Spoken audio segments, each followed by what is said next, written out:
Welcome back to Desperation Point, session 21. I'm your game master, Daniel Fox, and you are seeing us for the second video of many videos now that we are ready to do record a remote play. So, hello, everybody. Hello. Hi. Hello. If you're seeing the previous video, which I believe is session 20, versus this session, we should look a little bit clearer because I emailed Zoom. This is a little tip for those who are listening. If you have a Zoom Pro account, whenever you record your videos, you are in 480p. However, if you have a Zoom Pro account, you can email support, and they will move you up to 720p for your resolution. So our resolutions, at least on the monitor that Nick and I are looking at, everybody looks much clearer. And I think you all can see it probably too a little bit as well. Yep. Except for Mike's camera, which is especially if I clean my camera, you know. It was covered in candy. Candy, sticky candy. Well, with Tim not being here, someone has to eat all I choose. I know, right? Oh man. Candy, Speaking candy, of candy, which, I'm really wanting rations. Or send rations, please. No, but we're back to recording video stuff, and the world's looking a little bit brighter, which is good. I think they're saying by May for all vaccinations that'll be good. I go in this weekend. I think Missouri's getting ramped up pretty quick. But hopefully we start playing in person again by summer. We'll see what happens. Depends on the rollout. But nonetheless, we're going to continue doing this. So, welcome back to our game. So let's before we get started, let's go ahead and roll initiative. Roll that beautiful bean footage. I just realized I left my dice in the other room. Wah, wah. What? I know, but I don't. I know, right? Yes. You didn't roll a 1? I rolled a 2. Nice. Yeah. 100% extra on the dice. Mm-hmm. What'll happen? What'd you get, Nick? 10. Oh, Adam. Atom. You got a Sorry, 10, Adam? I was so excited. I jumped the gun before you said I got who you an were 11. asking. What did you get? Who was you? Calvin got 16. I was just saying it so people would start talking. Yeah, and I think it'll be Some easier to people say say Hollywood numbers. Square style, like Adam Rose. What did you get for your initiative? What did Yeah, you that's. I got a 10 total, and I need to rename myself. Wah, wah. Kay, what did you roll? 9, so I got 20 total. 20. Keegan's an initiative monster. Calvin's a muscle mage. Collinsworth is He's here. Hobbs.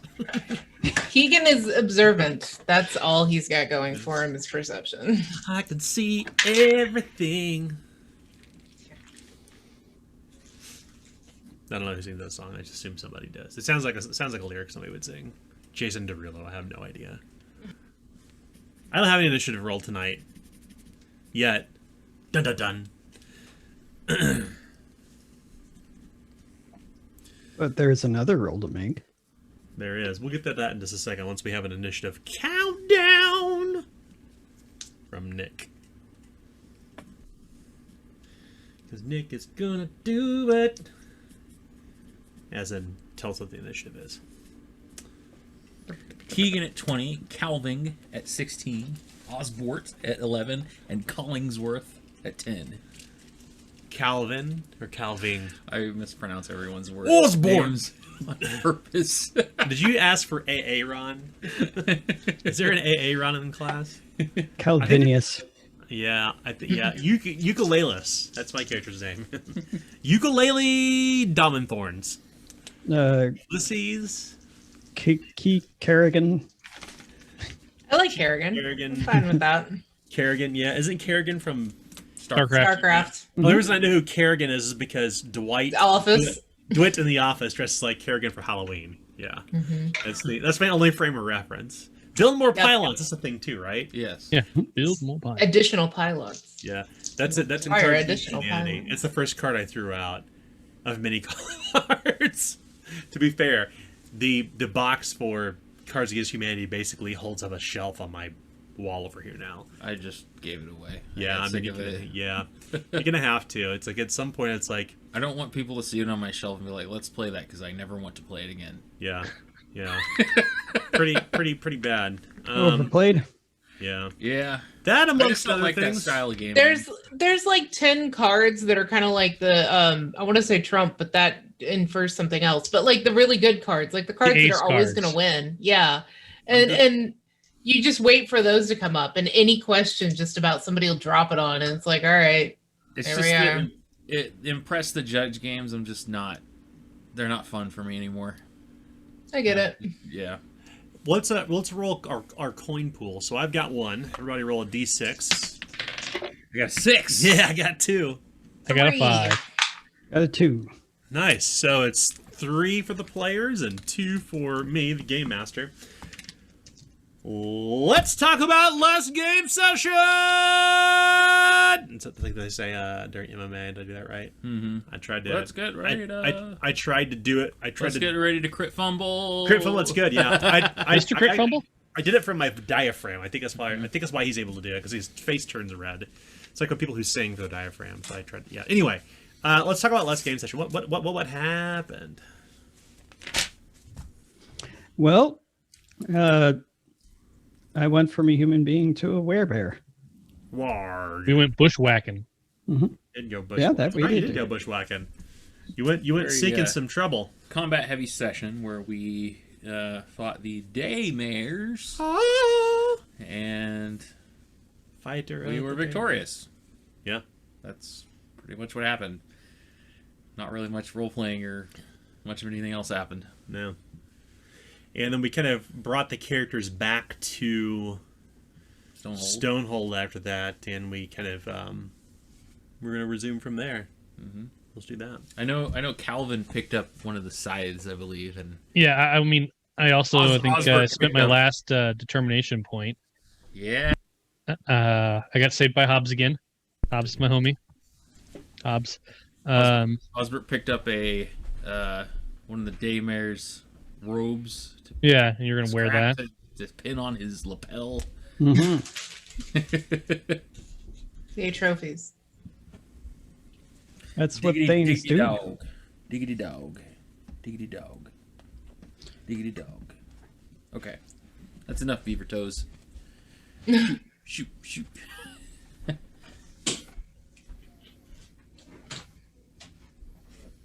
See, how old is Beaver Toes now? Yeah, it's gonna be like a actual dog by the time we see it again. 2 to 3 years old by the time. Yeah. Yeah, it's Jesus. she's an actual dog. How old? Oh, he's here. He's coming back here in a second. That's crazy if you think about it, that it's been a year. Yeah, well, I mean, Dun dun How dun. old Like is beaver toes now? Beaver Like- Toes is 3? 3. She's 3. They're referring to my child. Actually, it's not my child. It's our puppy, but it is like a child. And, I mean, it thinks it's she thinks she's a child. people had kids in the last year.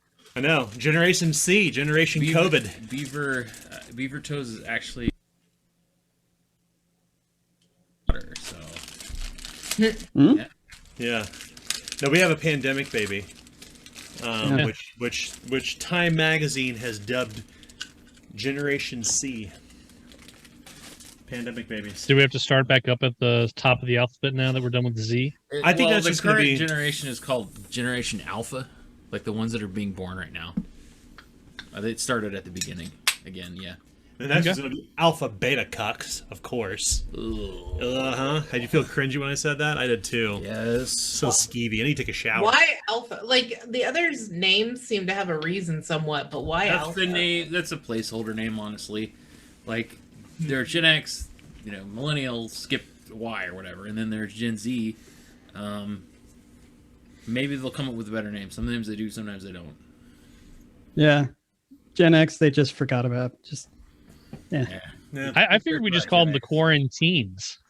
That's good. You'll be in your quarantines as Generation C. Well, let's pick back up. Let's pick the game back up. So, it is, I believe, a couple days later, because if I'm not mistaken, we resolved some healing feeling checks. Yeah, we we Did some surgeries, all that. Yeah, we did some recovery, some Uber recoveries. Feeling groovy. Yeah, oh yeah. glad to hear. Glad to hear. Well, so with that being said, you kind of left off at the point where there's this kind of a decision to be made, like what's going to happen next, right? What direction will you take the story, more or less? And to my great chagrin, I actually had to do a little bit of planning between sessions, because I think I mentioned before, to ensure that we have some fun. I had to do some planning. I had to do some research. I had to dig deep in the old Wikipedia from the games of Christmas past, to look at some things that had happened previously in our games to kind of inform what happens next. So, when you awaken some number of days later in Stonehold, it's a beautiful summer day. It's fairly peaceful.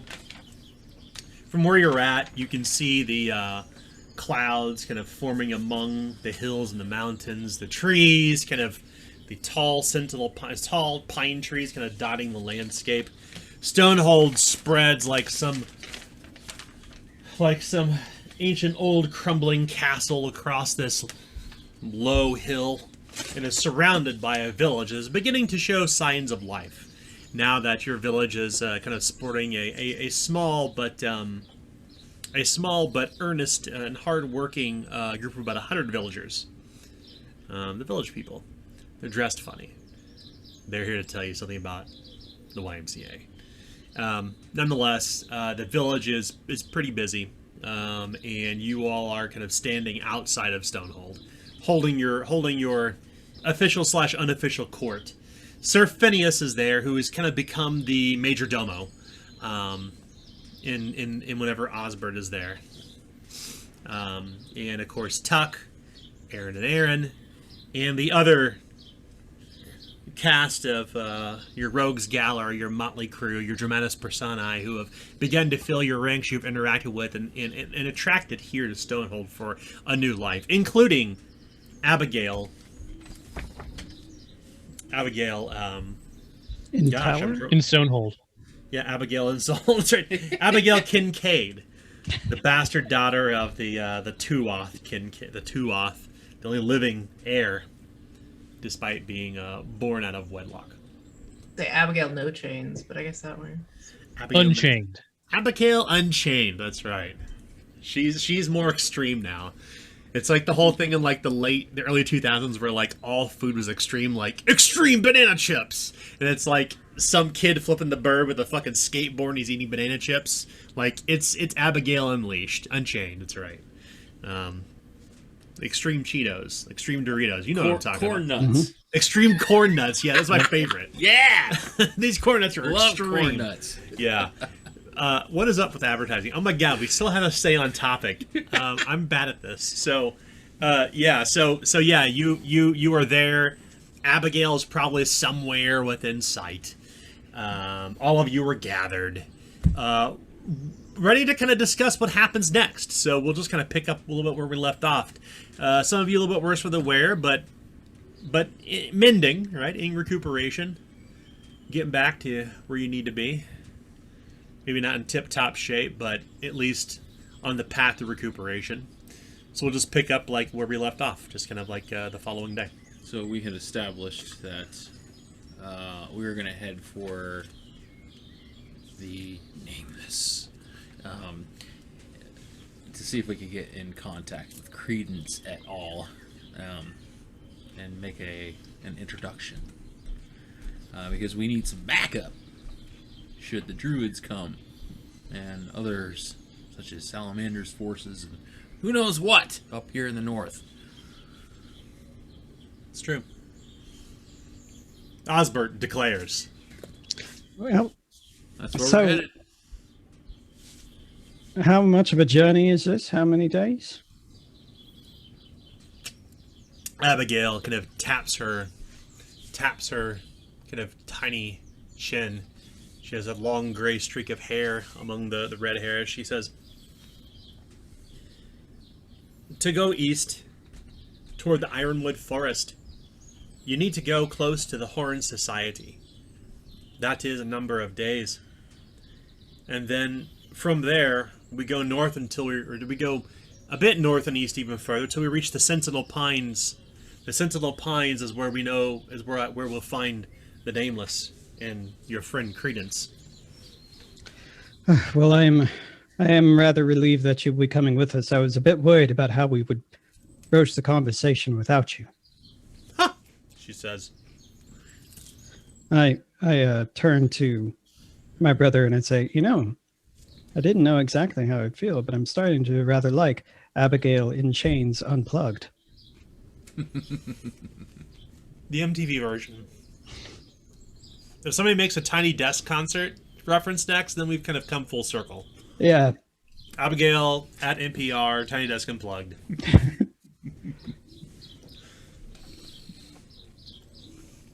All right. So I'm so sorry, listeners and viewers. We're going like 7 layers deep. Does Taco Bell still have that? 7-layer burrito. Oh, I think so. I always have a 7-layer something out my ass after I eat Taco Bell. That's for sure. Yeah. All right. When should we leave? Whenever you feel like it, Abigail says. You must prepare your fripperies and other whatnots in order to head east if you're going to proclaim you're the big thane in town. Well, She prods toward Osbert at this. the biggest reason I ask is because I happen to have something that is rather close to hatching, and I would hate to be gone when it does. I see. Yes, I don't see any harm in postponing our journey for a few days. Aye. Wait the summer out. Wait till the druids come. Wait until they roll through Stonehold and bury us all in the earth. If they even give us that. Well, I would say I've got a fortnight at best before it hatches. Sir Phineas approaches. He clears his throat as if to wait to be called upon by Osbert. Osbert waits a moment until the pause becomes slightly unpleasant. And then You love to hear the hold music. Yes, Phineas. Yes, he says, clearing his throat. He had a specific name for you. I can't remember what he called you, though. Yes, my Lord Thane. As for this business with Salamandra, how long did we think until they will come knocking on Stonehold? You did, after all, lay to rest 3 of their acolytes,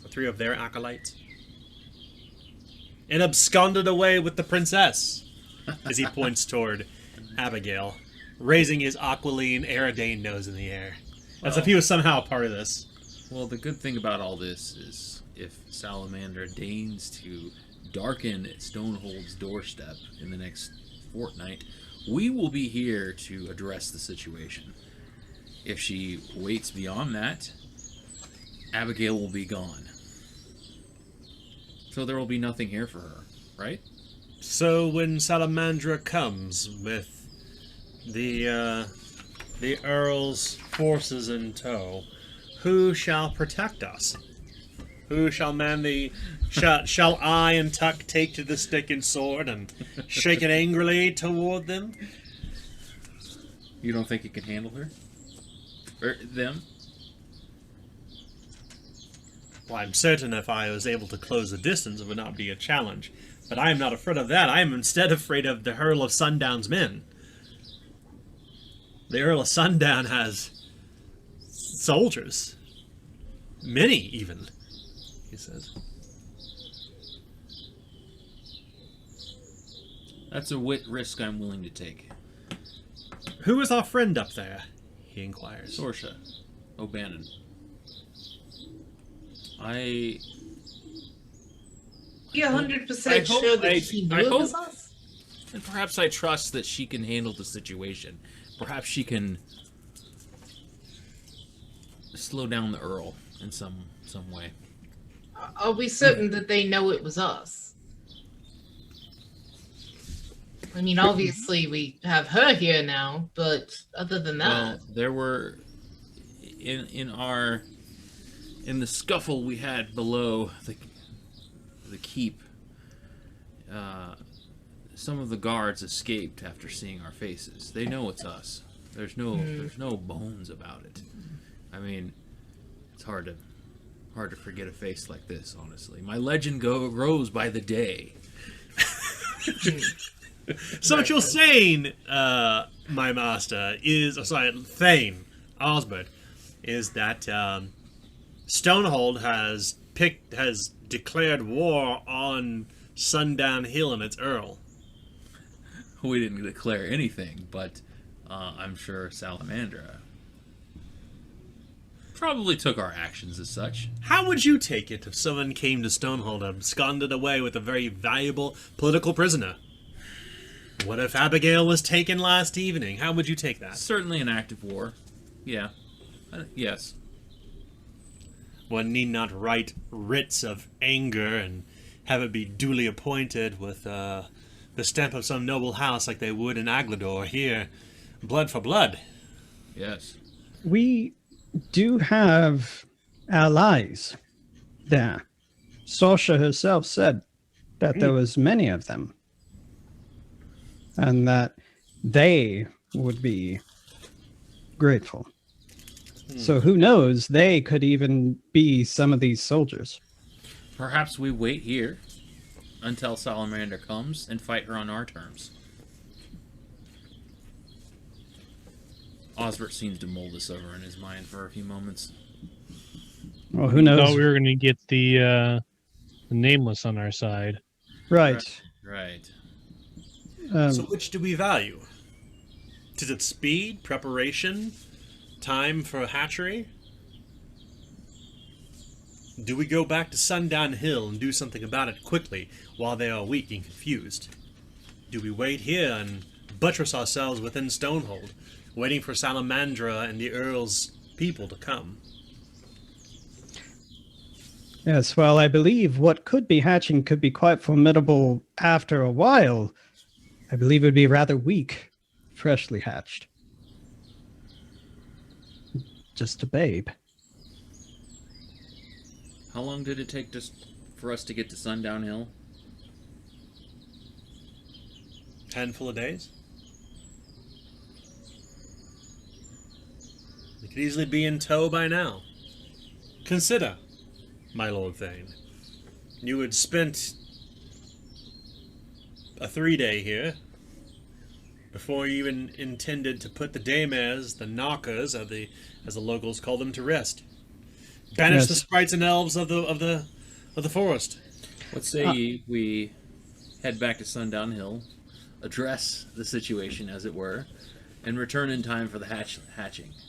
Yes, 2 weeks is roundabout. We've been healing up for 3 days? And we left pretty much right after I checked. So if we're gone a week at most, then the odds are in our favor, but who knows? It could hatch tomorrow, but, those are simply the odds. I would say that if we were gone a week, the risk would be worth it. A day after that, that's when it starts getting risky. And this is me hedging my bets. Let's take the risk. Let's go. Let's go to Stonehold. We are at Stonehold. We are in My Stone. lord, you are in Stonehold.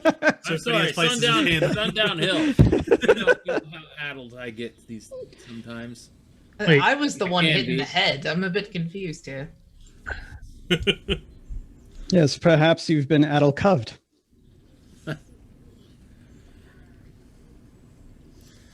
Yes, somebody has certainly taken a few strikes to the brain box here.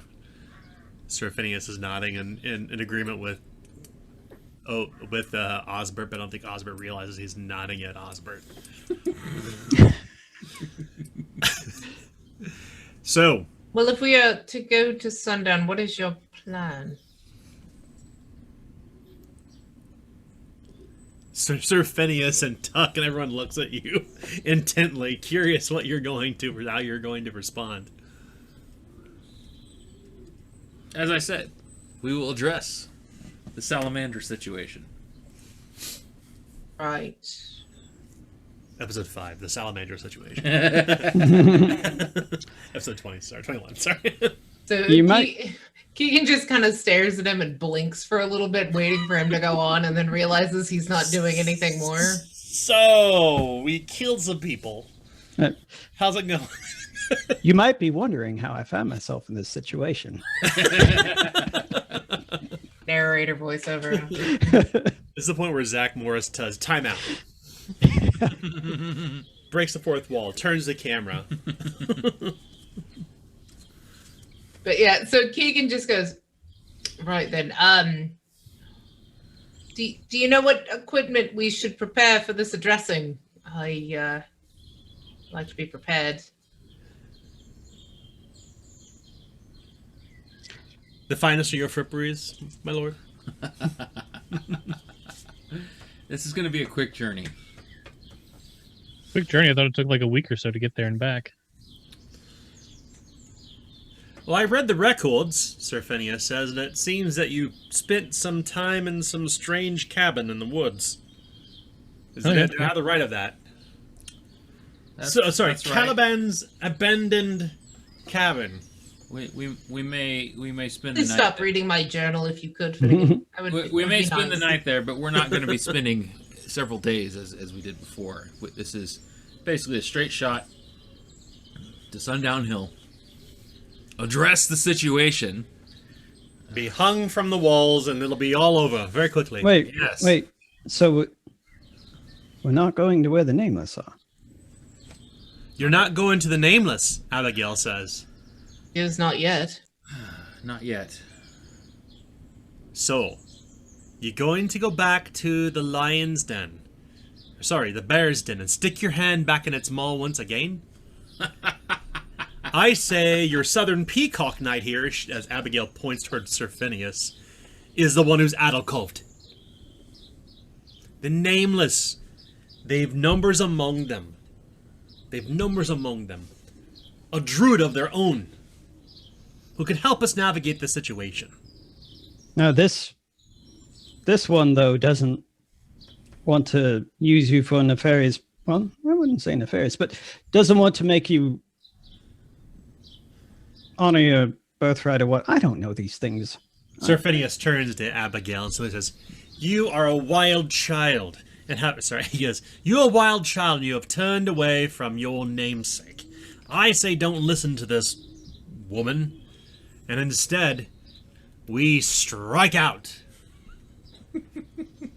Abigail crosses her arms and says, "I think that's a terrible idea. The Nameless have numbers and we can negotiate with them. We may have a shared enemy. Who knows how they feel about the Arl or Salamandra? They ferried me as far as the north is to there. And if they are We- friends with these people, Friends with... Salamandra, hell, whatever. Nay, they are not friends at all. That is for certain. That fine, then they wish not to start anything. Then we are still at odds with Sundown. The Nameless do not know that you hold Stonehold. They do not know there is a Thane here who is come to profess his legend.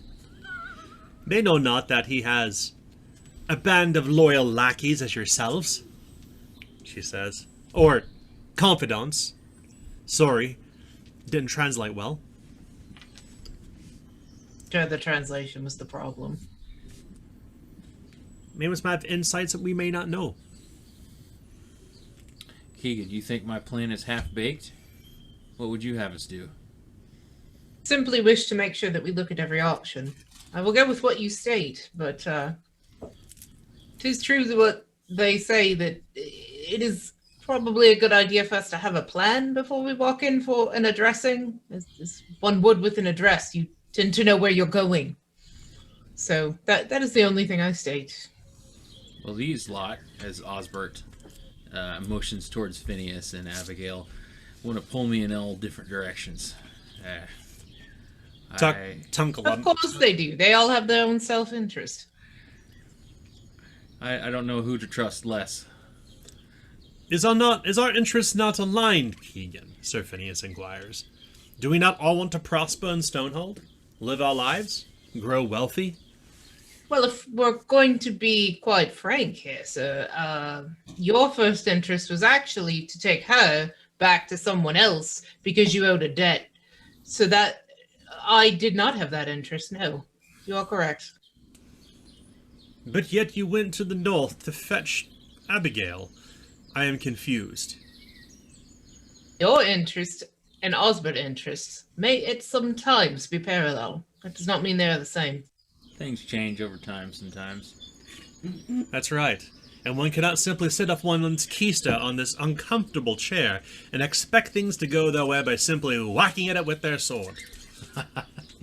Look, you seek to ask my mission, but you understand, sir, that my greatest asset is being able to put numbers in a book, right? Right. I have read the Royal Catalogue, he says. Maybe understand there's other people that I tend to let make decisions. Maybe I have a misunderstanding in who's in charge here. Is this some sort of Myself. democracy? Seems you think so, as you've put in your own vote. I have not. I will back whatever our Lord Thane says, but we should be informed, as you said, and this we are in alignment. You must know all the ins and outs. Your choice, Oswald. What say you, Calvin? I mean,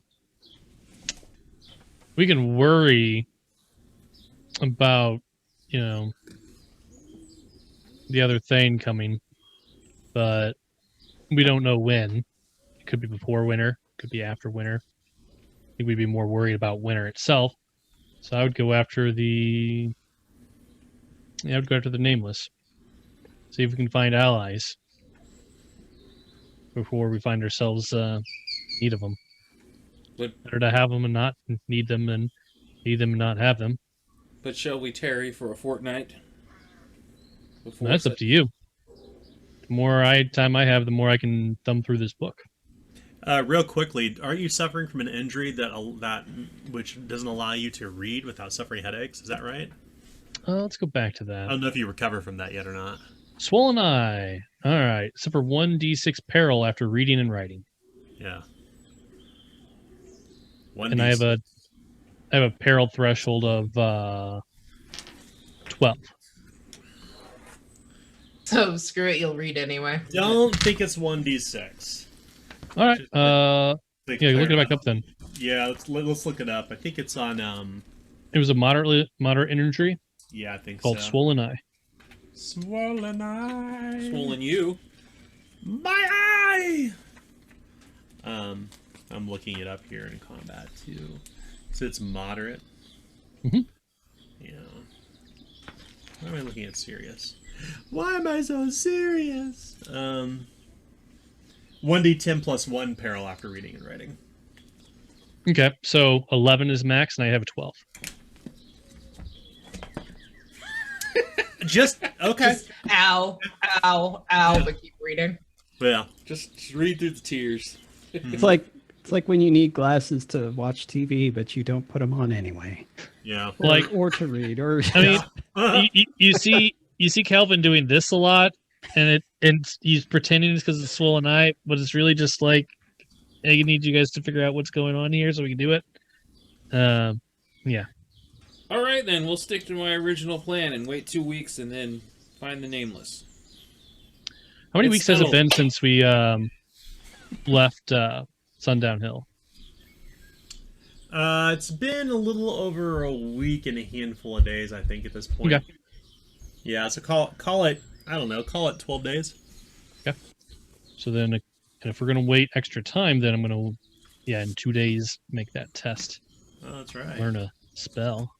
Gonna learn a spell. So I was at Seriously Wounded. Or no, Grievously. I went up to Seriously. Can we assume by this point that I would be at Unharmed? Or do I need to roll more tests? I don't think we need to roll any more tests if you're waiting 14 days. Okay. Yep. Okay. Boy, oh boy, a lot can happen in 14 days. Yes, it can. And those 14 days will pass. I think it's probably best that we pick up somewhere outside the cave. Like, we'll switch the scene. Somewhere outside the cave. Who's with Collinsworth to go dig the egg out? Osbert. I'd go. Will the entire away team go? Keegan and Calvin as well? Super Redding Brothers, ahoy, away. I feel like if it's a baby, it may be more nervous around more people. So Keegan's going to stay back and get the staff ready and working on things. I've been working with animals lately. I feel like I know my way around a critter or two. That's good. That's good, I guess. You technically have handle animal, but I don't feel like Keegan would go. So, Unless, does Osbert say that he would request Keegan to be there? No. Okay. Then Keegan will stay behind. well, 14 days pass.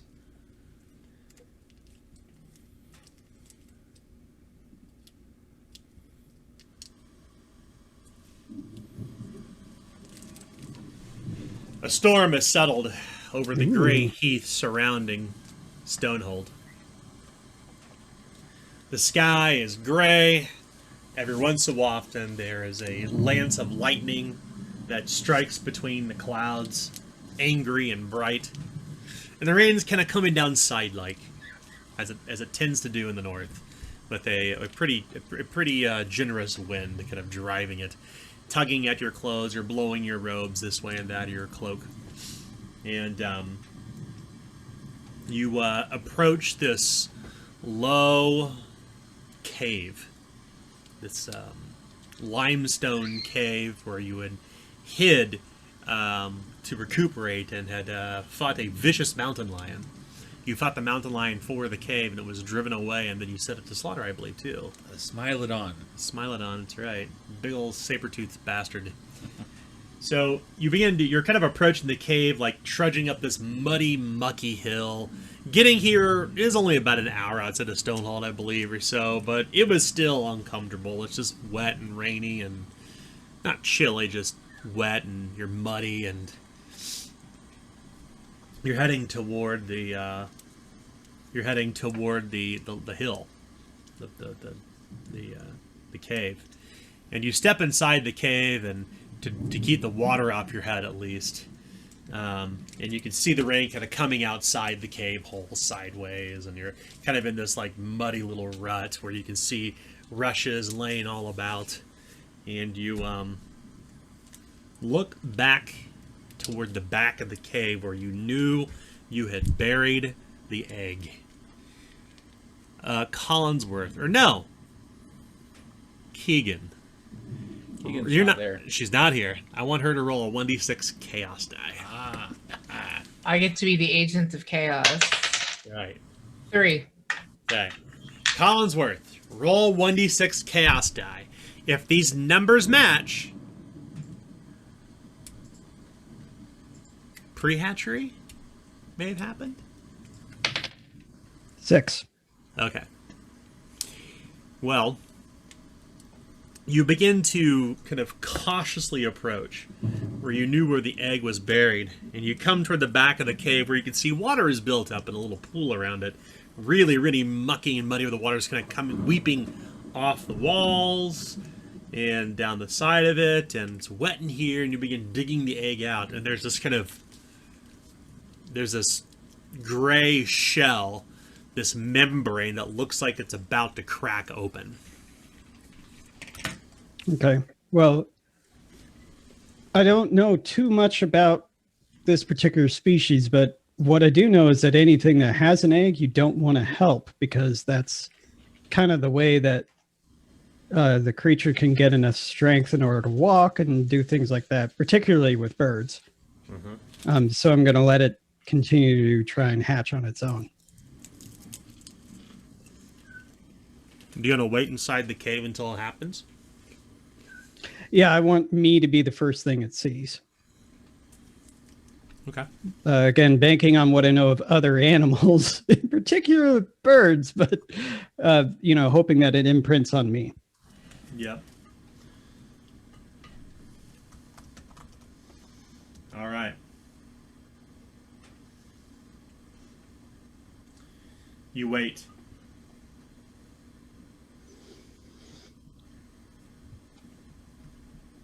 The storm continues.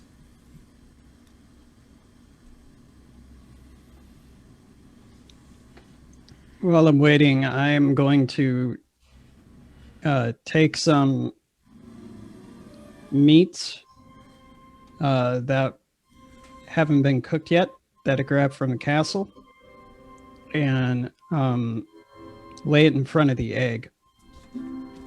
Okay. Because if I remember right, Moss among her roots was taking like livestock or people.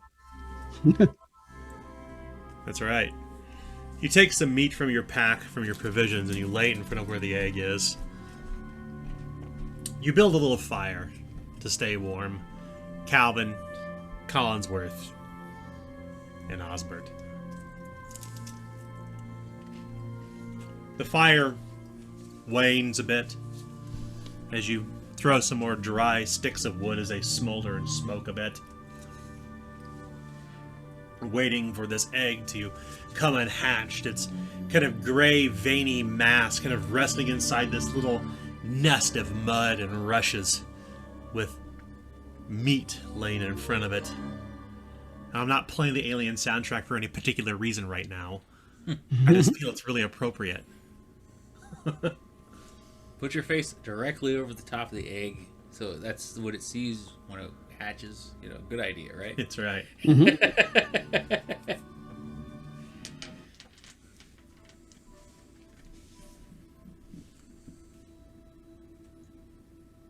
And much like an Attenborough documentary, there's like this little tap tap tick coming from inside, and you can see the egg kind of shake slightly, shambling. You can feel your blood quicken a little bit. Not sure what to expect. And you get a soft crack, crack, snap. And then this little tiny digit extend out from inside the egg. And as you look at this thing kind of emerging from not the yolk, but whatever the embryonic fluid or whatever would be inside of an egg whenever an animal hatches, you can see this thing trying to not claw its way, but to grab its way out.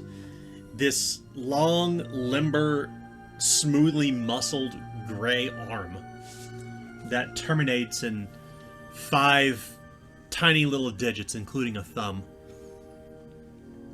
And you can see its little shoulder peek out, as you can see the collarbone that meets its neck in this smooth, round head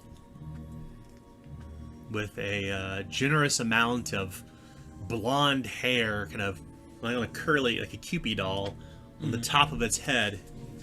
Its eyes still closed, trying to find its way out.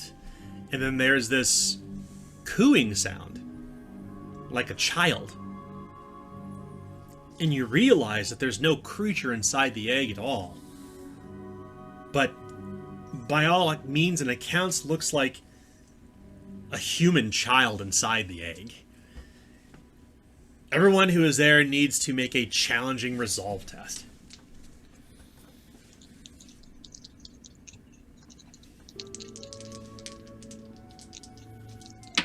$49. Success. Fail. Okay. 70.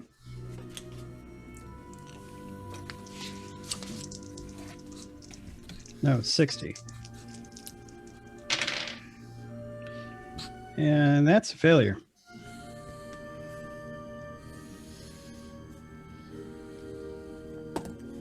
Well, those who failed gain 6 conflict at this oddity of nature. You also suffer 8 peril from fear. And as you look toward this thing, it begins to move its little limbs back and forth, struggling and then screaming like a child. Like the sounds of a babe emerging from the womb, from an egg. Well, I will go and pick it up and take some extra, like, spare clothing or rags or something out of my pack and start to swaddle it. As you swaddle the child, born from moss among its roots egg, its eyes finally open. As you can see bits of film stuck between its eyelashes, slowly blinking and opening its eyes, and it coughs up a bit of embryonic fluid. And as its eyes open, it opens like a human's, but then you see these small membranes close horizontally like a snake's beneath the eye, and you're startled by it. And this strange child with the eyes of a snake, yet the eyelids of a human, has been born.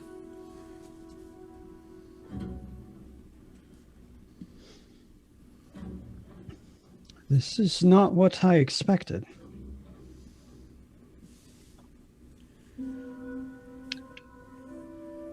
The Spanish Inquisition, as I shout from the mouth of the cave. I'm sorry, Calvin, if you weren't there, you didn't suffer this No, or conflict. it's fine. No, I mean, because you wanted to be the first one, so I was just staying like far enough away that I haven't actually like laid eyes on the thing yet. Yeah. But yeah, As I mean, you kind of see what I've described. yeah. All three then I of you. take it. Yeah. This is definitely strange. We'll have to see what happens. This is not normal.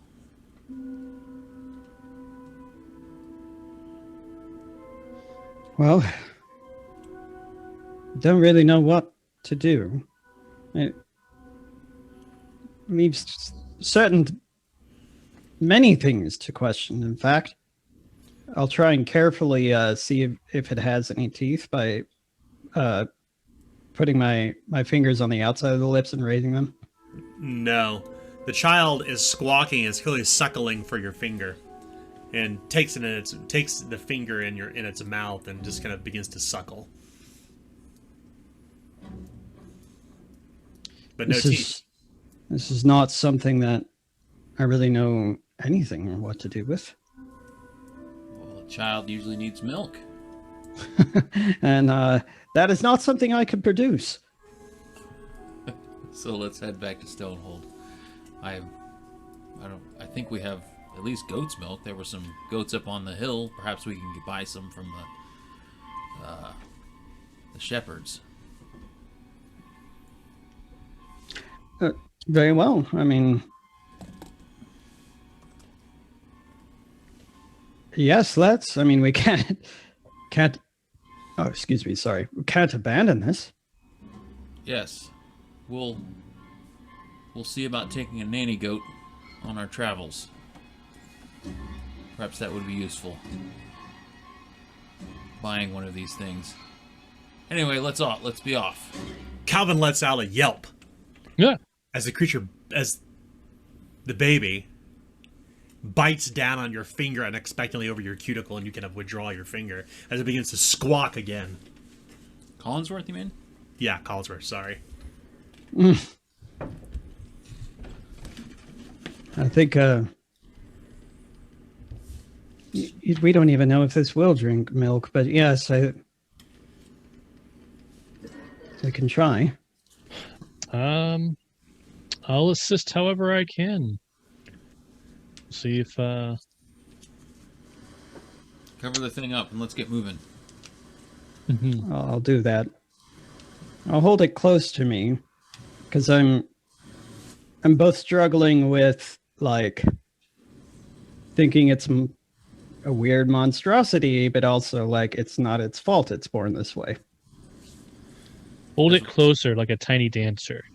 As we're walking towards Stonehold, I turn to Collinsworth. What will you name it? I haven't even thought of such a thing. You see the growing shadow of Stonehold illuminated in the flashing of from lightning in the sky. The storm roiling overhead. You had all these weeks near dark. to think of such a thing, and now you're dumbstruck. Well, you don't need to name, a pet right away, but this fiend seems a bit more than a pet. In what way? It's a baby. I know that. As a player, I know that, but I'm trying to make Collinsworth uncomfortable to like make him address the situation. Well, it looks like a babe, but it was in an egg not being warmed.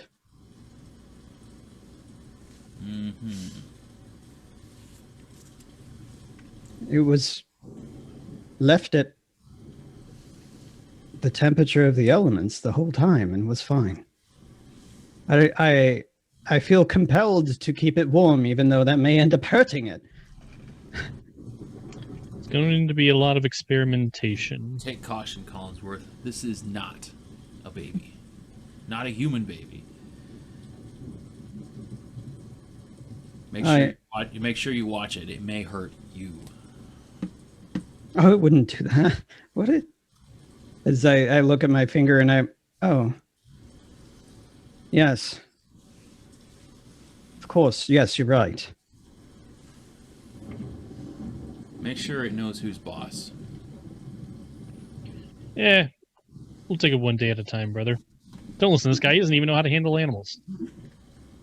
Hobbs was not trained by me being boss.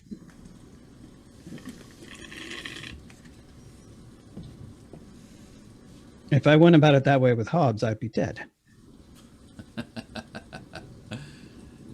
You trained Hobbs when he was a cub? Of course, it's pretty much the only way you can. All right, then. I'll help you any way I can, but you're in charge. Yeah, it's hard to teach old bears new tricks. You just know. Take my advice for what it is, but don't throw the baby out with the bathwater. No, we're not doing that. No, but you are right. It is not a babe. At least not of our like.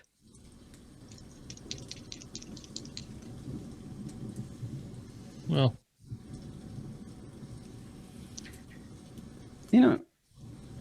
and perhaps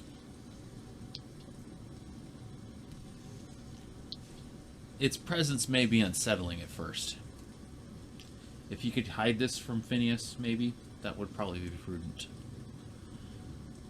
And the others. You hear that noise it's making? It coos a bit. It cries a bit. I do. There will be no hiding this. You can stay in the cottage out by where I stay on the outskirts, where I tend to the farm. Well, True. I mean, we could just say that trying to keep the beast away from everyone. Right. It's a Do we think Moss Among Our Roots may have started this way? I don't know. You know as We much can as I do, spec- brother. We can speculate all through the storm, but it won't do us any good. Either way, maybe it did, maybe it didn't. Like perhaps we need to wait for this thing to grow into it. What do you mean wait? We can't wait. Well, no, I mean, I'm not saying can't- wait at we can't- home, but We can't leave it alone. no, we certainly cannot. Wherever we will be going, we're certainly, going to have to keep this with us. Some would think that we're stuck with it, but they'll have to get over it.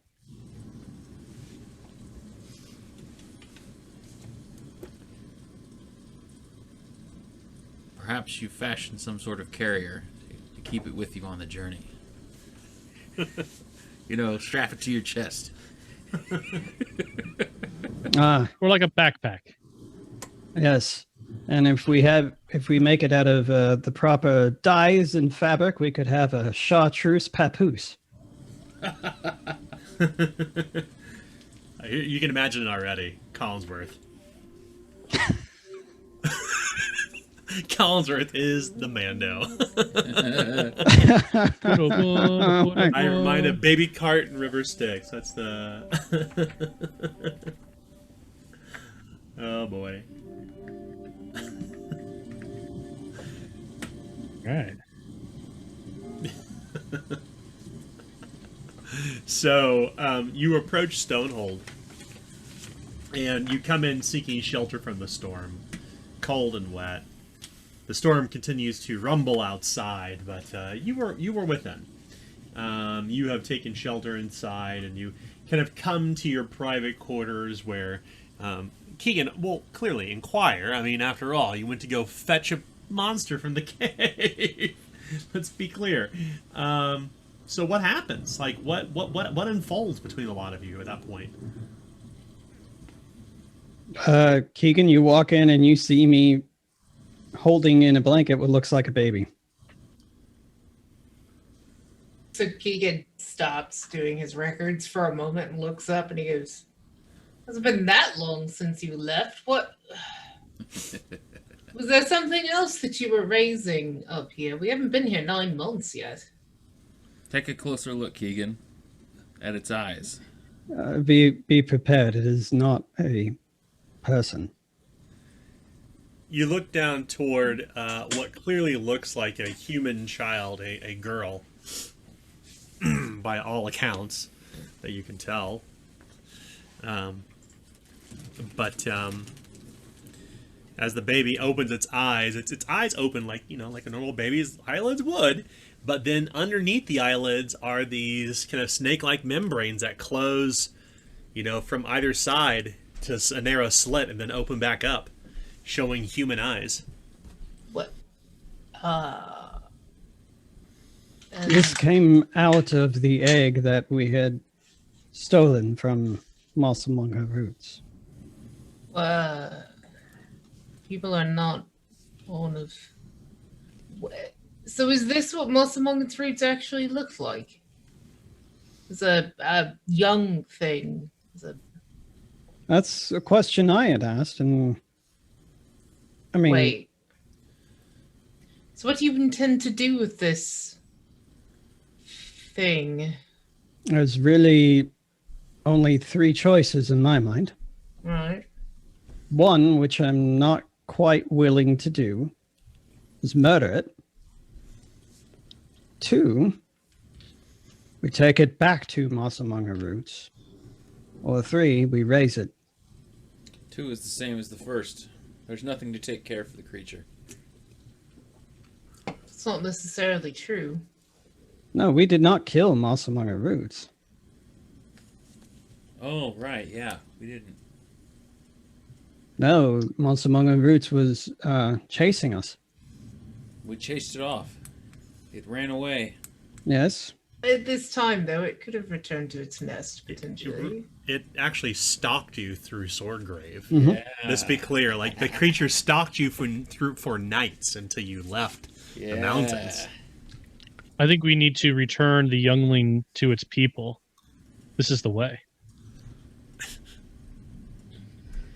I'm kidding. Curious thing, though, if say this moss among our roots was born to look, well, like a person, like we somewhat see here, do you think it's possible to communicate with it? It's a child. It Maybe is crying. Well, no, not necessarily this child. I mean, moss among our roots itself. Is there No. some shred of humanity that might exist in such a creature? So when it comes to training an animal, there are things you can do as you raise it, and there are things that you can do to already grown creatures. Right. The fast thing is to be able to scare it away. And you can train a fully grown animal, but that requires a significant amount of effort, trust,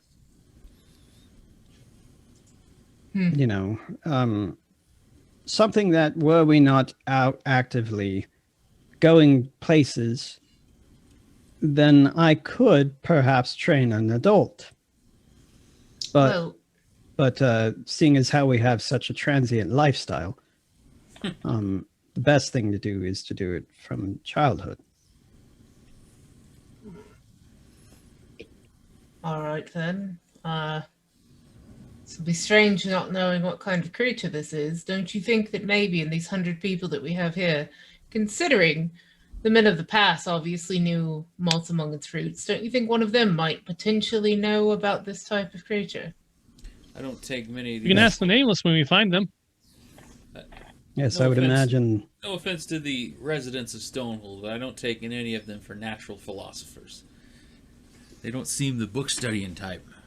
Well, no, but Well, neither neither were the type. men we met in the past. Ah, well, they knew moss among its roots for itself, not its young. They might have known both. We never asked. I didn't speak their language well enough. This can only convey so much, and I'm not entirely sure how, with my particular hands and weird words that I might speak out, I might say, hey, does that thing look like a kid when it's born? Well, if just to steal the moss from moss among its roots is an exercise of a thing, then it seems quite unlikely that their knowledge of this beast is extensive. That's fine. I just put out there that right now I may be taking liberties, but I assume we don't even know what kind of care this thing needs. I say we care for it as we would a child. We'll give it a name. A name. And Collinsworth will just act as if it's his child. That's so the story goes. So as not to arouse suspicion or cause anyone alarm. Keep it secret. Keep it safe. So then you intend to stay here for the next 3 to 4 months until that child is hardy enough to be able to move. I don't think we have that liberty. Well, so far as I have always seen in child rearing in other places that I have been, they from day one are not ready to traverse as we have. I could be wrong. I don't know. And obviously this thing is made of different stuff. It's got eyelids I don't. Yeah, something tells me it's made of sterner stuff at such a young age. Well, and possibly. But what do I know? Serpent humans aren't my forte either. What do you think, Calvin? Keegan, one thing you could do for us is Yes. see about getting a nanny goat or some milk for this thing. A nanny goat. It's getting hungry. We think then milk is the answer. We can try. We don't know. Well, I shall off to the kitchen then. And so Your choice, Keegan brother. does What that. you do with this thing? So Don't let anyone else sway you. what do you think, Calvin? And I like hold it up so that Calvin can see its face. I mean, I've seen uglier kids. Does it look like a Kimberly to you? No, it doesn't. Charlotte, Cora, Clara, Cecilia. Do writing females have a certain letter they start with? Always see. Keegan will come back with goat's milk because I assume that would be easy enough for me to get. Easily. Yeah. A It's bladder, one goat's still milk. warm, thankfully. Catherine with a C. Are you discussing names? Catherine. You think of Catherine. Quite a name for that. All right. Uh,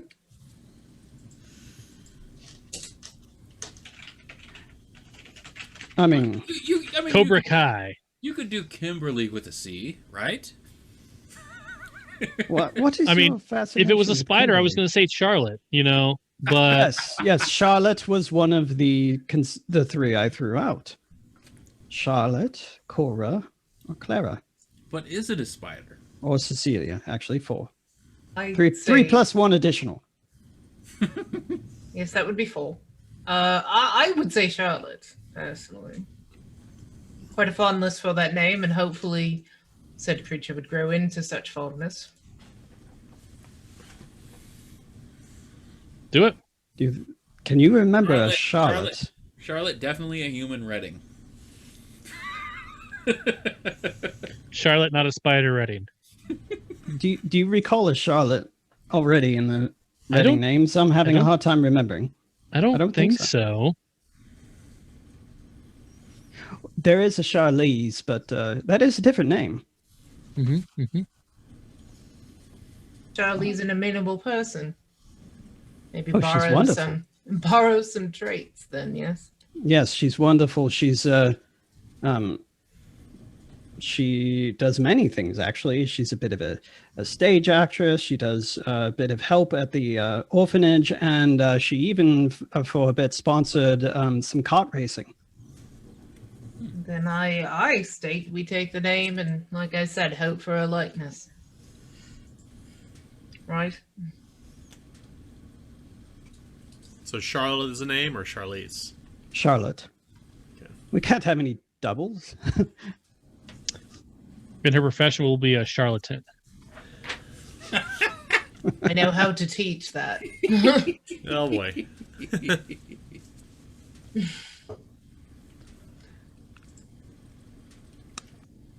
So, All right.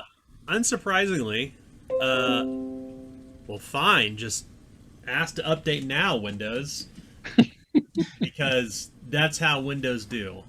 Yeah. I hate Windows. Poop. It's poop. I make my money off of it, so I can't Yeah, hate it. I don't. Not entirely. Let's be clear. So Windows is not going to update in the middle of the Zoom call, which is good. Yeah. Good. So it suffice it to say, Collinsworth does not sleep that first night, as the baby is crying. I'm sure Calvin would starving. assist. Yeah. So my two dads are up all night and unable to really soothe the child. It is what nursemaids would typically call colicky, as the child will squawk when it eats, will squawk when you try to put it down, will squawk when you carry it around, and the both of you awaken the following day, having lost 13 peril. All right. Go Sorry, downstairs. suffered the team. Sorry, The babe having suffered has 13 peril. ill-aligned humors. Yeah, its humors are misaligned. Collinsworth, in Calvin, by the time you're actually able to get any sleep, is at the point where the good doctor James Coventry will recommend a nursemaid to help care for the child and to let it suckle at her breast. Not uncommon in a village such as this. He will make the recommendation that you need to inquire about a nursemaid for your child, as he calls it. Is this particular wet nurse to be trusted? Yes, certainly. She was a midwife in training to become a physician beneath my tutelage. I was trained in Chandring after all. Dr. James Coventry says. Chandring. Huh. The teacher in the Chandring way. Well, I am licensed, you know, and he points toward the wall where he has paper licenses. so you both are going to join us as we venture forth. Well, you're taking the child? It's Inquires. Osbert's decision that we need to bring the child with us so that nothing should happen to it. Well, yes, yes, perhaps we could speak to the... Thank you so much for offering. Yes, that's kind of you. Oh, yes. He stammers a bit.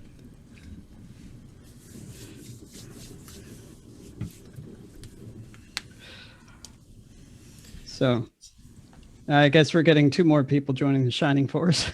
The halls of Stonehold, you hear the child wailing for the first 2 days. Collinsworth, I don't think a wet nurse is the right decision. As I said before, I'm going to let you lead with this, but this is not a child. It is not. I'm merely guessing at what it actually eats. I worry the injury it could cause on a wet nurse. A goat I have less worry for. Or perhaps it won't be direct feeding. Correct.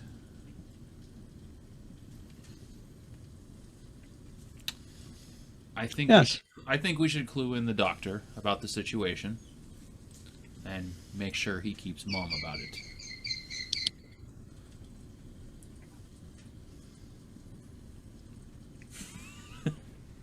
Yes, so we I'll should, screaming in the background. yeah. We should definitely keep her apprised of the situation. I mean, it'd be really strange if we just kept her completely distant from it and asked her to prepare meals.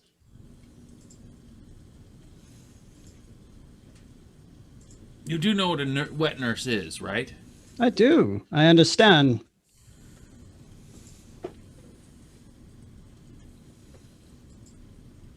It's a very close connection. There's a danger, you know, with the biting. Right. Yes, and that's We don't know what type of teeth will develop. This is just correct. It's too close. This is why I said perhaps the feeding shouldn't be direct. And we can let her decide how that happens. I think we should consult the doctor on this. You rang? The doctor enters, scene left, into the main halls of Stonehold, as the howling of the child can still be heard throughout all of the castle. Osbert turns to Collinsworth and lifts an eyebrow, giving him the floor. So, I must warn you, this child is not as it seems. You need to prepare with yourself. your medical degree, can't you? Degrees from Chandring, but I have not had a good look at the child yet, no. The nth degree, yes. You've seen my licenses, yes. Well, would you care to take a look at it? Shall we adjourn to my my practice, he says. Sure. Certainly. You follow the good Dr. James Coventry into where his private practice has been established.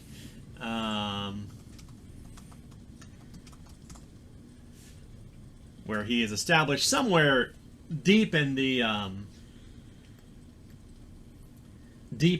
bowels of Stonehold, beneath all the rest of the castle.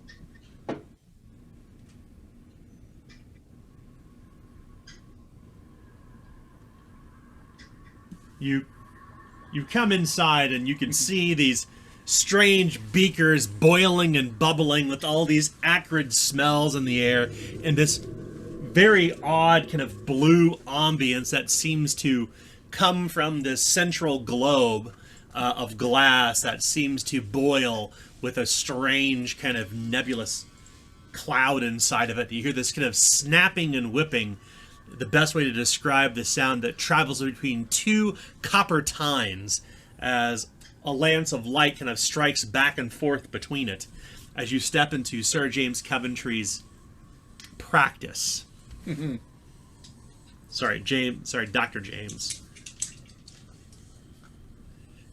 It's everything you can imagine that a mad scientist's lab would resemble, although he simply calls it his practice. Now, Dr. Coventry, I've heard tell of highborn lords and ladies having their babes examined once they're born. Is that such a thing that you do? Count the fingers and toes and whatnot? Of course. Forgive me. You look upward and you can feel rain falling on your head.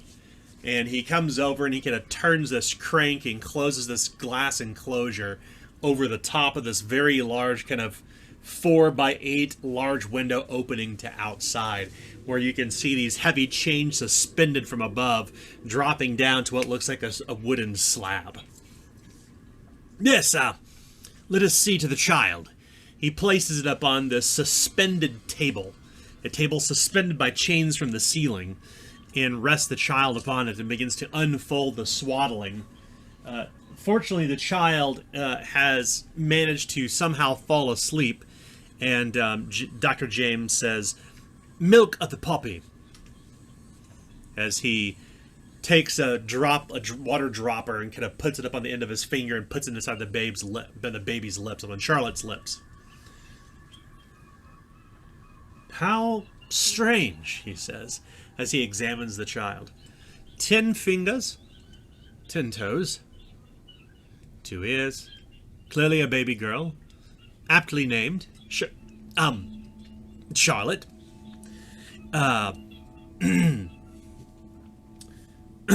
He clears his throat once again. He turns the child over. He pulls out this long telescoping metal thing, and he taps the back of the child's spine, testing for reflexes. "Look at this. This protuberance upon her spine. Here. Looks like there's a little bone sticking out above its little buttocks. That is where, where we were connected to our mothers before we were born. We all leave behind a connection, a fuse to the bones of the mother. This one's protuberance seems to have not broken off in full," he says as he kind of points toward it. "It is red and irritated, an exposed bone, as you can see, upon its spine. Yes, above its buttocks. Her buttocks," he says. "How strange. She shall not sit comfortably for certain. No wonder she was squawking all night. I'm sure that resting upon her tailbone was rather uncomfortable." Interesting. Forgive me, he says as he turns around and leaves the child there. He goes over to this shelf where you can see a number of metal flasks and other vials, all labeled in ancient Ald. And he goes through them and pulls a few down and begins to mix some sort of strange concoction. So what are you doing? Aqua vitae, he says, clearly without stuttering. Aqua vitae is alkali. We could treat this abnormality of the tailbone, he says. No, I rather think not. easily. Rather than, I think a full examination is merited before we make any rash decisions. Excuse me. You may occupy the Thane's seat, but you do not have the licenses that I do. It is in my humble opinion that this is no Dunnish child. It is not. This child hatched from an egg. Indeed? It is not a human. Why would you say that? Does it not have limbs, It blood, does. bones, ears, eyes, fingers? It has a set of second eyelids. And it was hatched from an egg. And it has a tail. I hear you, he says. Has not the gods produced such oddities before? Certainly in the flora and fauna, the animal kingdom is filled with them, particularly here in the north, with rather strange oddities, wouldn't you say?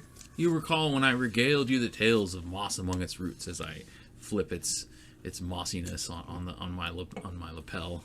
Yes. This egg came from that cave, and this thing was hatched from it.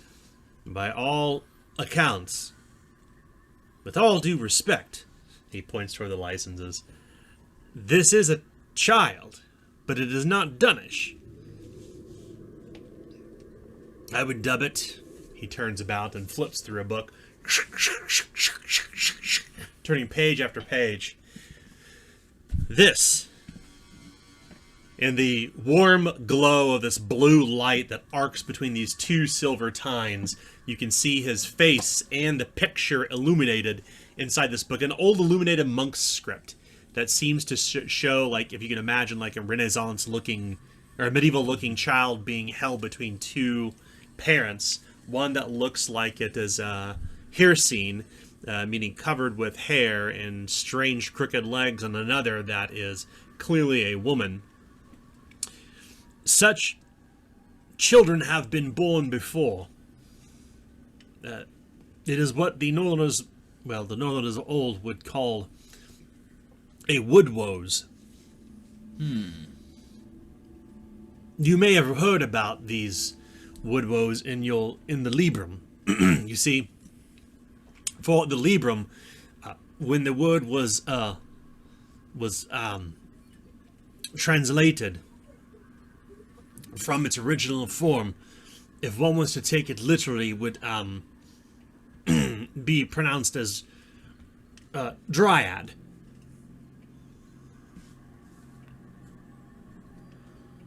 Well, it certainly seemed pretty wet when it came out of the egg, if you ask me. That doesn't make any sense. It's an old word that would translate roughly in ancient Ald into a common tongue as a woes, one born from the wood.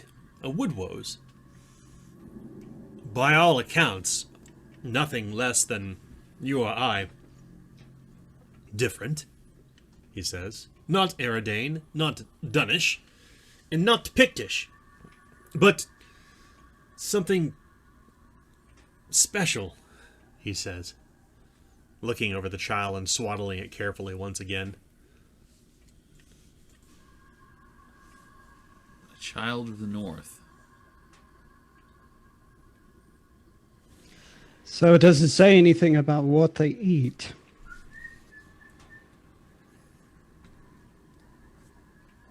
Well, it would eat as any other child does. It has its needs. It requires warmth.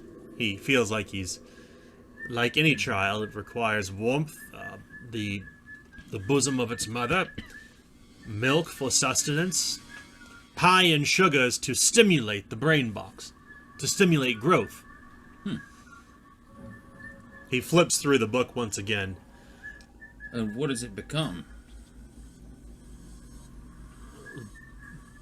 By all accounts, this. He points toward it, and you can see the same woman and the same man in the same picture, kind of their arms kind of raised in a rest, like if they were alarmed to look at the child, for it standing the size of a young 7-year-old child in the crib. The tales say that these woodwose grow at an exceedingly fast rate. If you believe the pictures, they placed the babe in the crib, and then they found it to be the same size as of a child grown.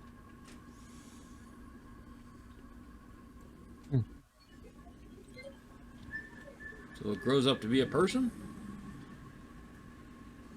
It is, by all accounts, a person like you or I.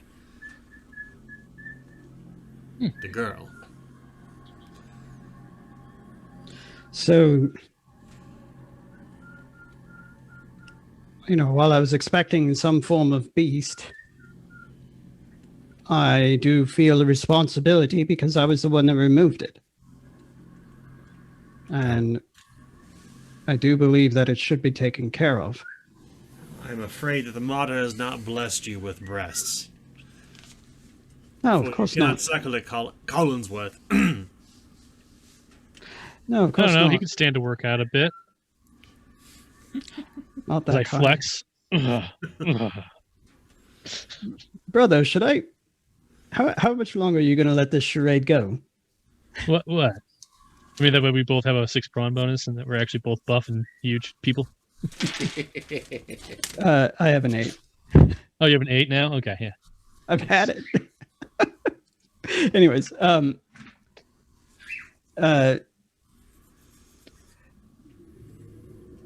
so it does need to be taken care of, and fortunately for us, it will grow very quickly.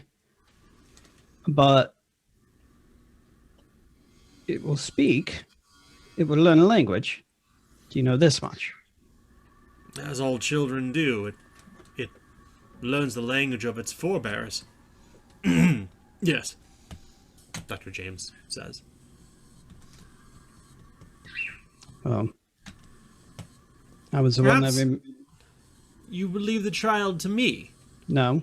and the nursemaid. No, I'm the one that's responsible. If you want to look after it, you will come with us. My lord, I must protest. This is, to take a child into the to take a child and bows and he fumbling for the word swords, and what life would such a child have? He finally spits it out, pleading to Osbert. I'm no mother. I'm out of my element here, honestly. I don't know what to say. It seems like a child such as this would grow up fast and be road ready within weeks, if not days. And who shall attend to the child's education? Will you do it while holding the druids at the end of your sword, or will you instead do so while being hung from your necks in Sundown Hill? These are all fair points. I trust Collinsworth will make the right decision. Well, you seemed a bit too quick to try and fix this child, even though it may not even truly need to be fixed. That's my primary concern, that I would leave and come back and you have done something to it. There's a strange implication coming from the same person who trusts me to attend to his mortal wounds. I'm another human being. This is This is not normal. Maybe not normal. You are questioning my... I am a clinical man, he says. Maybe not normal, but human. Still. A person, he says. It's hard for me to say it too, but perhaps the doctor's right. As long as I can get a promise that he will not alter the child's body unless it is to mend a wound. No elective surgery. Cosmetic, as it were. He nods.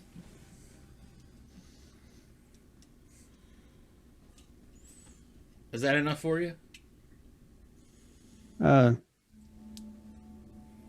We can fast forward through this, but essentially Collinsworth is going to make sure that that's made abundantly clear to the wet nurse too. Sure. That, this child is unique and that, nothing is to happen that would prevent it from, being what it is. Sure. So we'll pick up the following day. The storm, a summer storm continues, unsurprisingly. Some people are unfazed by the entire situation that's unfolded. Others are touched by it. But no less, you gather once again in the hollowed halls of Stonehold.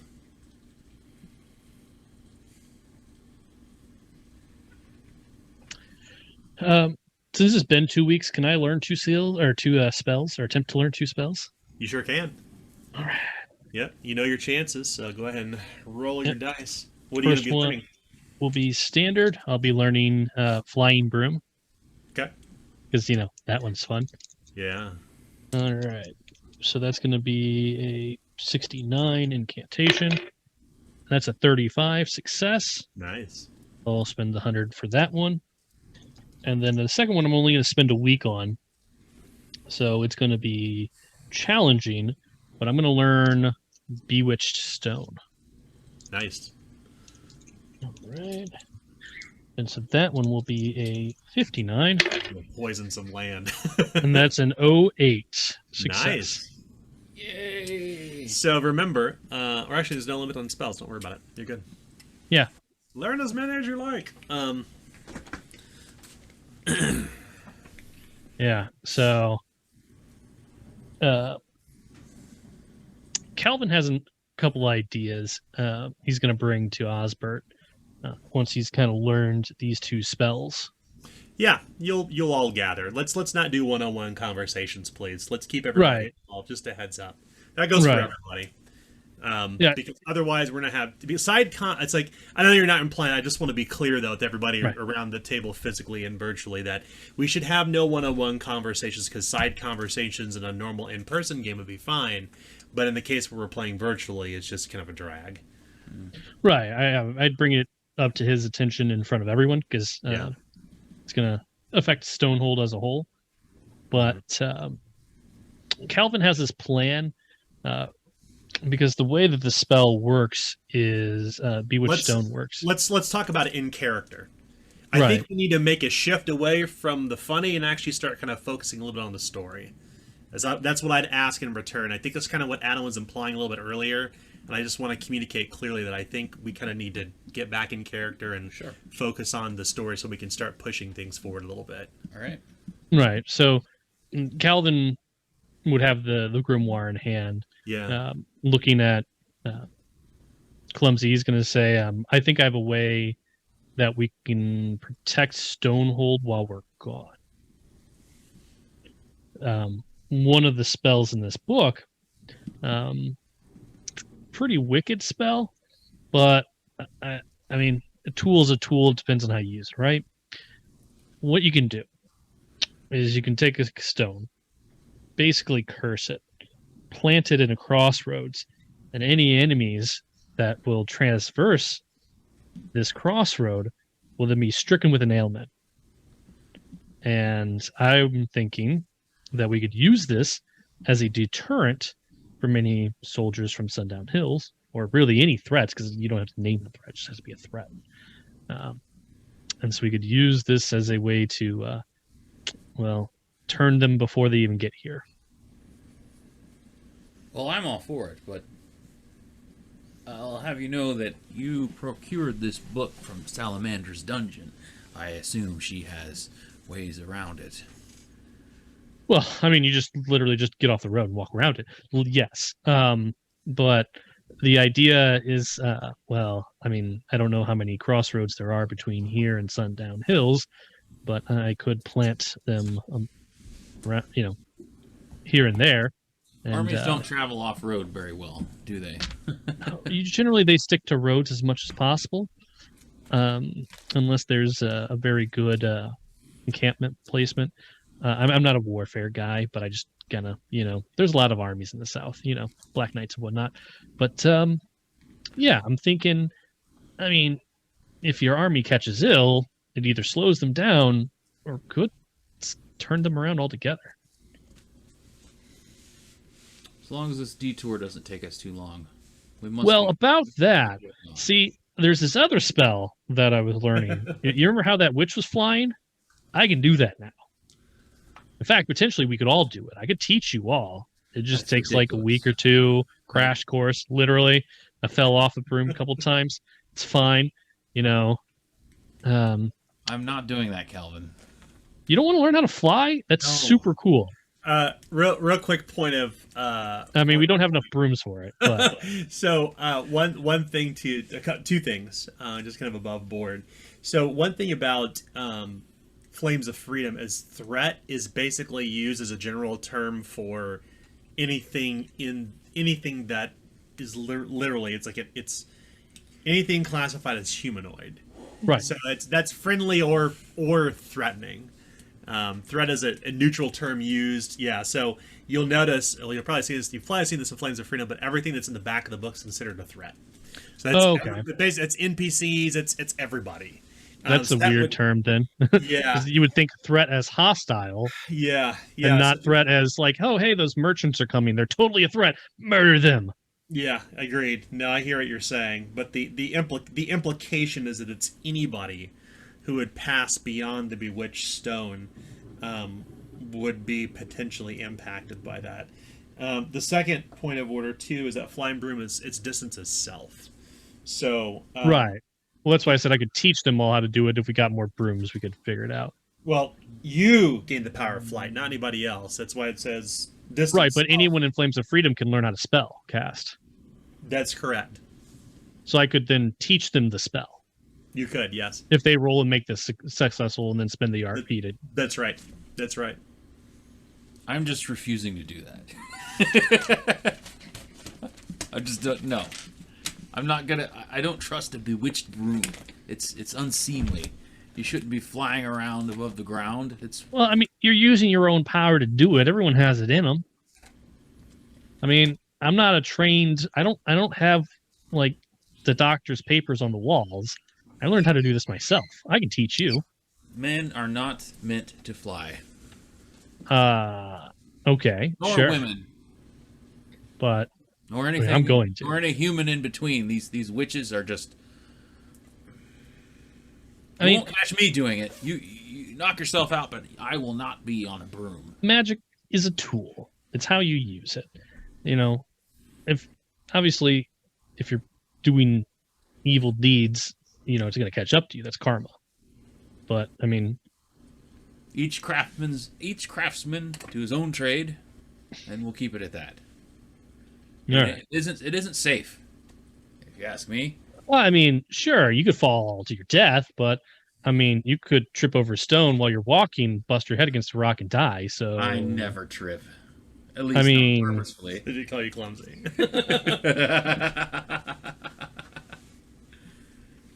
That is true. You can't think of an instance where Clumsy has ever tripped unintentionally. Yeah. Sure-footed as a mountain goat. Mm-hmm. Mm-hmm. Well, until the one day you're not. Critical failures suck.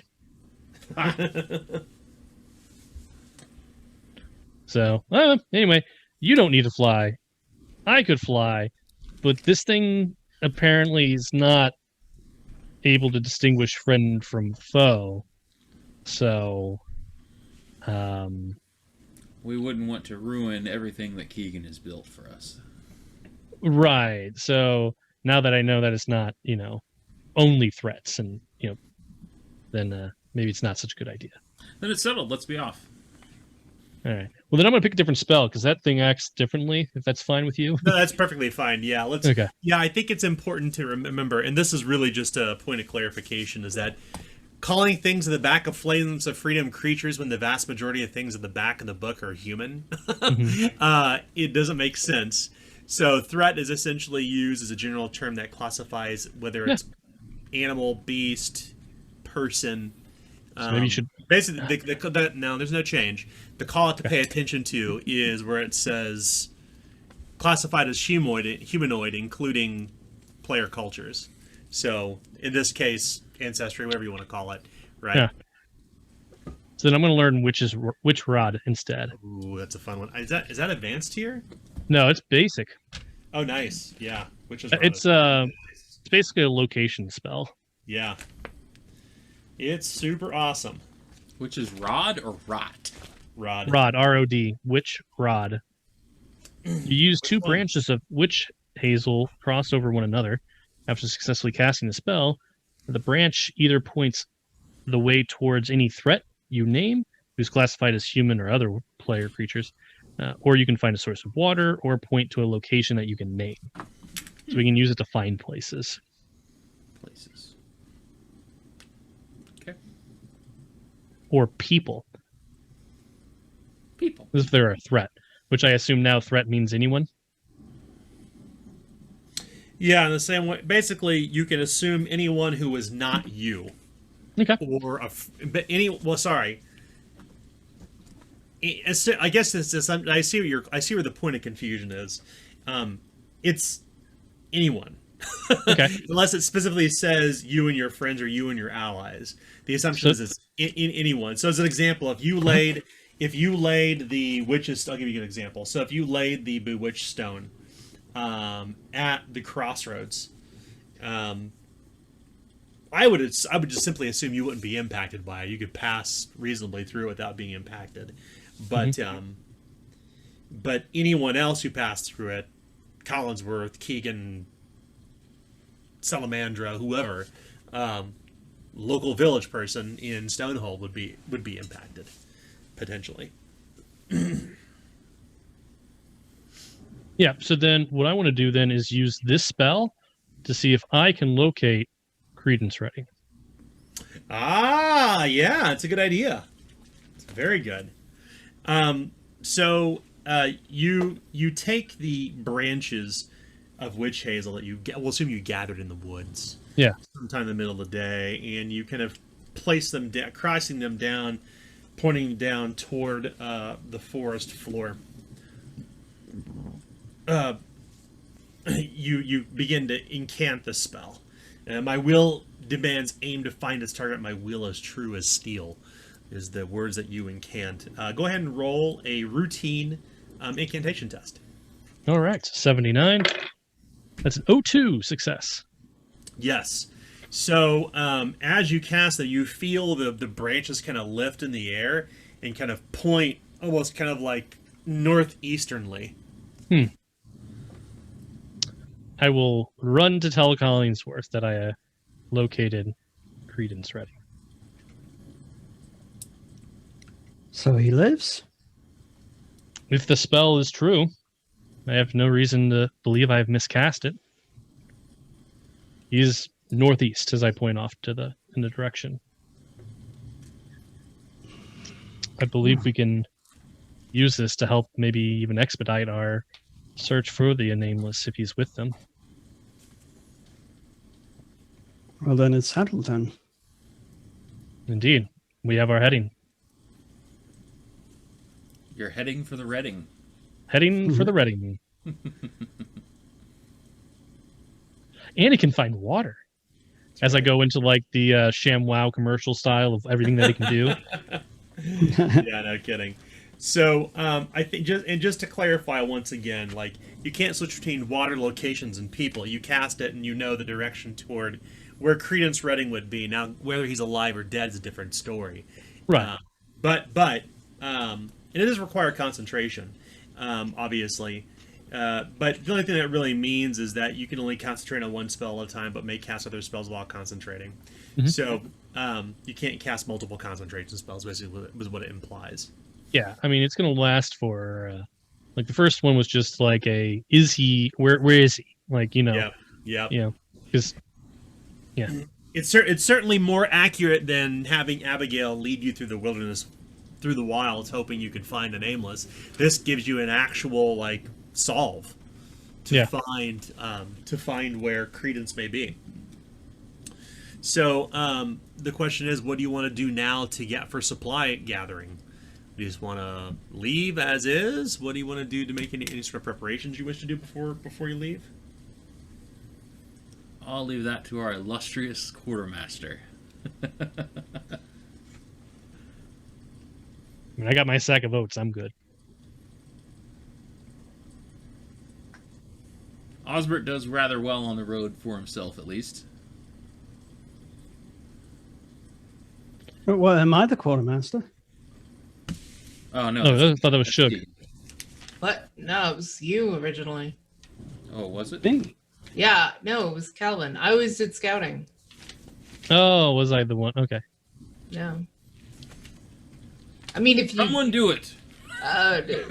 Osbert waves his hand. So when Osbert says that is when Keegan finally steps up and actually starts doing calculations for how many rations they would need. He puts a 10% waste added to it, blah, blah, blah. So I assume it's a week. Is that what we figured there and back? Yeah, it's roughly a week, you would guess, at best. It's going to take you a little further than you've been before at this point, but northeastward is basically the direction you're going. You think it's probably going to be at least a week to a place called Sentinel Pines. So Keegan sets aside 10 sets of rations for everyone except for Calvin, since Calvin never seems to need them. Telling you guys, if you eat my no cooked oatmeal cookies, you wouldn't have to eat either. It's like Elven whey bread. Yeah, exactly. Wait, do you make them like Mom used to make? I mean, yeah. Except they're oatmeal cookies instead of chocolate chips, and we don't have chocolate chips here. Well, no, Mom used to make no-bake oatmeal cookies, too. Okay. Or perhaps she stopped by the time you were born. Maybe. Two of you would be quite a handful to continue to do sweets. One could assume.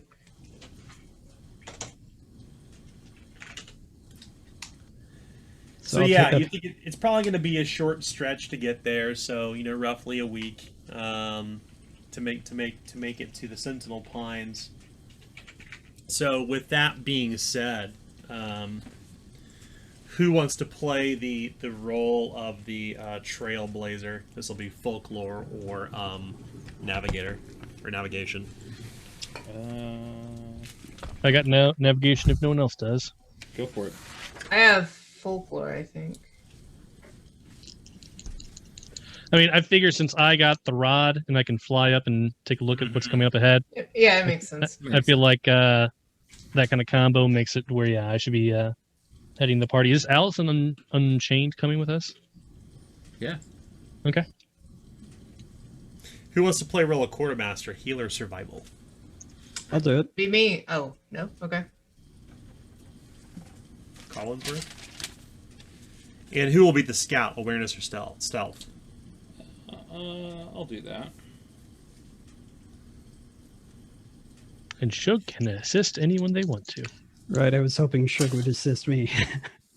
Fine. Keegan, Yes, who, Shug, you will help Collinsworth in his duties. I shall.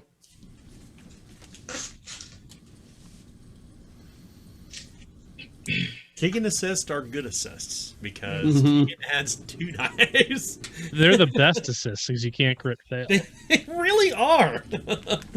So, I think. Now, do I gain a third assist die since Osbert told me to assist Collinsworth? Well, what is your let's look again at your ailment. Okay. So, as I am told, the effect is you gain an assist die whenever you were told what to do by another in character. Yeah. So I'd have 3 You would. assist die. Yeah. Nice. Yeah. There's another trait that gives you an additional. There's another trait that you could get 4 assist dice if you did it right. All right. Keegan will never do anything for himself from now on, and I'm going to try to get that other trait. Yeah, no kidding. Keegan will just be like, who needs me? He's the Alfred. That's all He's the he genie. is. He's the what do you need? What do you need? What do you need? Mhm. Oof.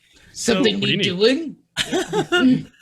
So as your journey east begins, we need our trailblazer to make their first roll check. Calvin, it's going to be a hard test. Okay. The land to the west is mountainous, All right. 36. and I think you can give yourself an assist die because we'll assume that you're probably, even though you're not rolling dice to cast the spell, but at least know you have a good inkling where to go. Okay. So you can add an assist die to that. So I originally rolled a 74, and the other one was a 54. So I still failed because I needed a 36. You do have 3 coins left, but you wouldn't be able to reroll the assist die. Go for Your guys' it. call? Sure. Why Sure. not? All I right. like reckless. Let's go. Yeah. We'll spin a coin. All right. Look, let's it's see if I not like roll a 3. Collinsworth can critically fail at least. I rolled a 0, so it's a 0-4 now. Nice. Okay. All right. Very good. Well, that's good. That's going to make the terrain a little easier because not only does Calvin have a map, he's got some magical aid of the witch's rod. Right? Mhm. You feel as he kind of leads you along the path toward the east, he's got the witch rod in hand periodically, and I don't think we need to roll a test for this. We'll just kind of make this all narrative. Like he's clearly like got an idea where to go, and he's following the sort of trust the sorcery, trust the black magic, or sorry, it's witchcraft. Trust the witchcraft. Yeah, it's witchcraft. It's witchcraft. That's right. That craft. Okay, so that brings us next to our quartermaster Collinsworth and a Keegan assist. Or sorry, my apologies. Before you do that, I'm so sorry. We actually need to make our first endure check. Everyone needs to make a survival or toughness test. Because the Trailblazer is helping you find the way easier, it actually makes the terrain a little less difficult. So your endure check, which is either survival or toughness, is challenging. It's 50. Wait, Success. I'm good. Oh, wait. I failed. Do you want to reroll? You get a coin. No. Crit. Nice. Okay. Success. Well, not only did you succeed, 55. not only did you succeed, Keegan, you actually are able to share your comfort with another character who failed their check. Of course. So being the good helper that you are, Keegan, you'll help kind of Osbert by I helping got this. the trail. That's right. It's like, watch those rocks. Keep moving your legs. Keep your eyes open. Keep pushing. This is hard terrain. It's going to take a while to get there. We can all make it through it.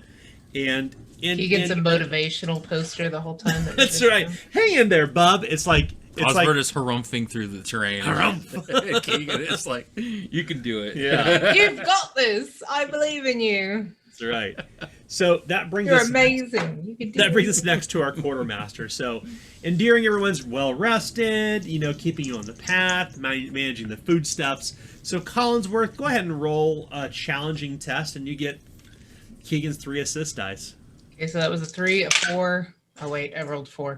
3, a 4, and a 8. So Nice. Well, I believe I will take the 3 as I rolled an 86 myself, so 36, all right. which is a success. I'm sorry.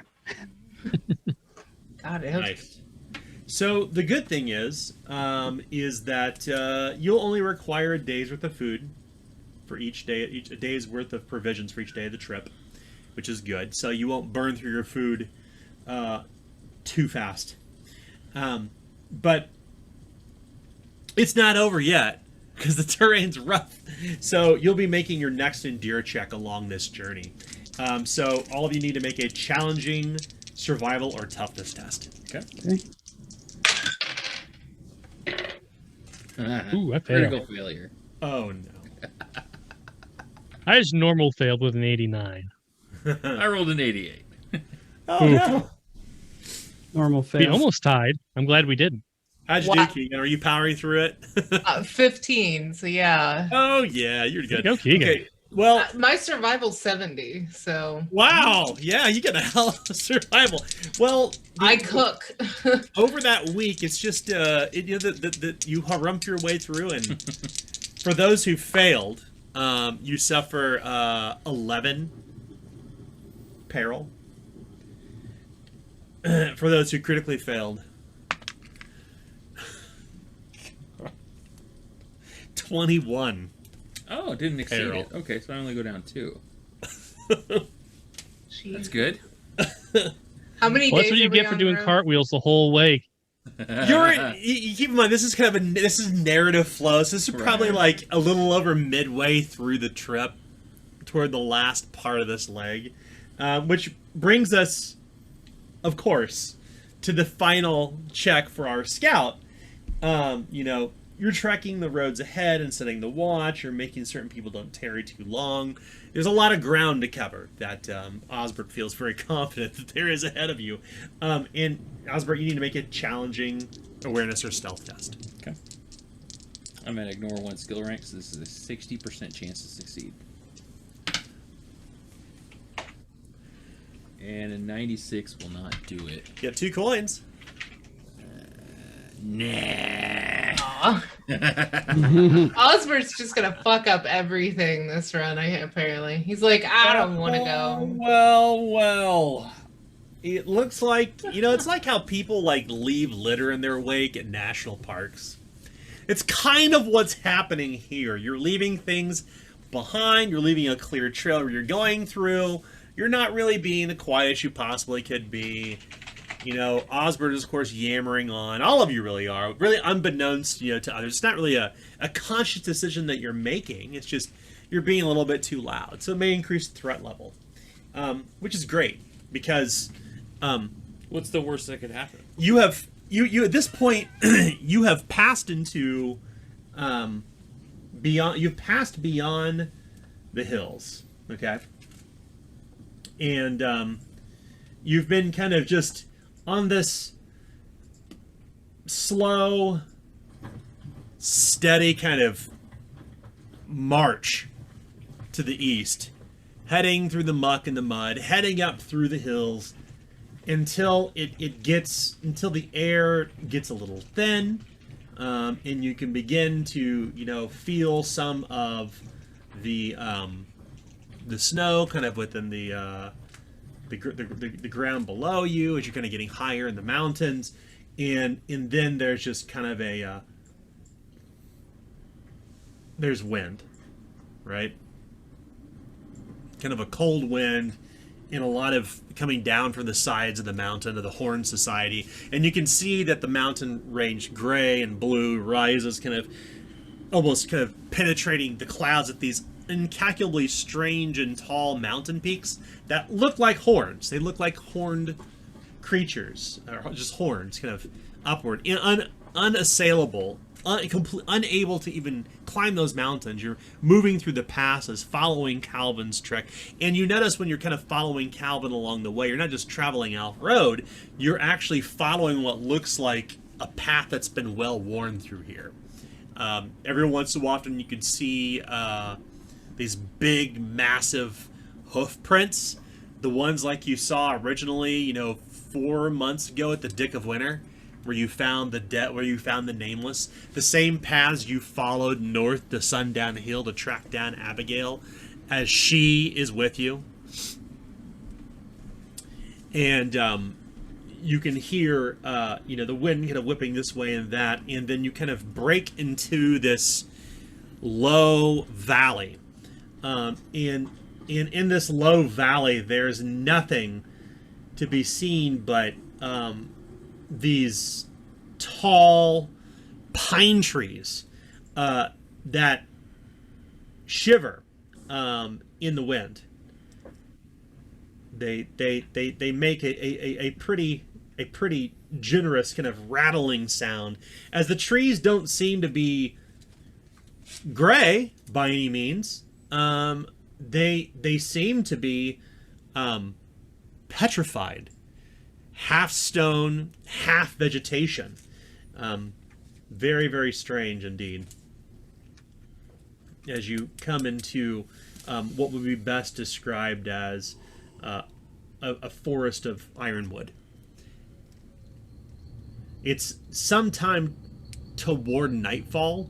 The trees are kind of this grayish looking bark where it hasn't turned to stone at least.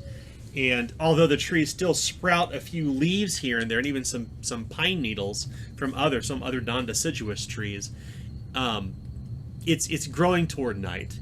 And you're ready to settle down in this very, very strange land about 6 days east at this point, beyond Stonehold. And you can hear, strange night creatures among this wood, like strange creatures. You can hear this kind of whippoorwill sort of sound every once in a while, kind of echoing off of the stone trees. There are crickets and other things to be heard and seen throughout the day, but being inside this kind of half petrified forest that still grows with these tall sentinel pine trees, it's kind of a little spooky. Because now it's time to roll for a random encounter. After all of our roll and idea checks have been made, the scout needs to roll some threat dice. I need our scout, who was Osbert, to roll 2d6 chaos dice. There's a 5 and a 6. Yes. Oh boy. And we run into more witch hammer. More witch hammer. Yeah, it's the same encounter again. I don't understand.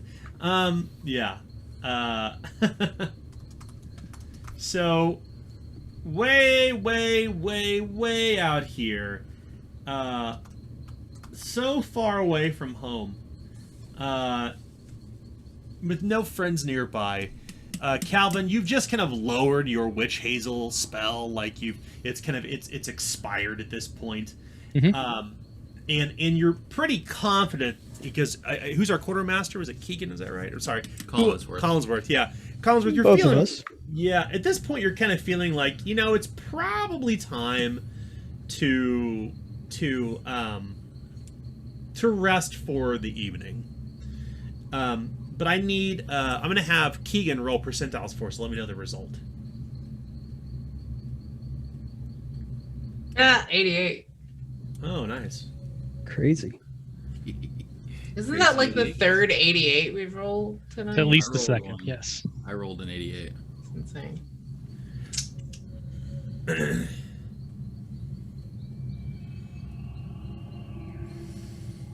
As you're in this wood, you kind of are trying to find the best place to set up camp.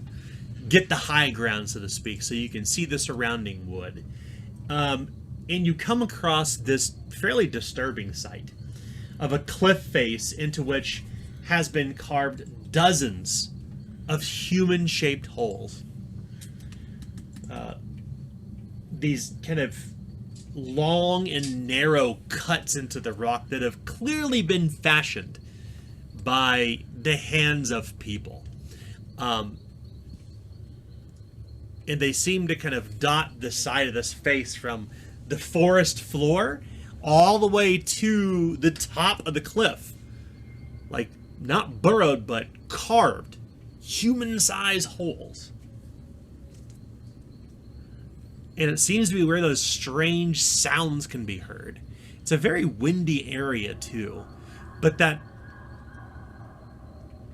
sound you just heard seems to be coming from these holes, that strange kind of keening of the wind passing through these stones, almost like some great organic stone organ. You can see that clinging to the side of the cliff are half petrified bushes. There's not a lot of vegetation that grows around here either. It's all scree and rock.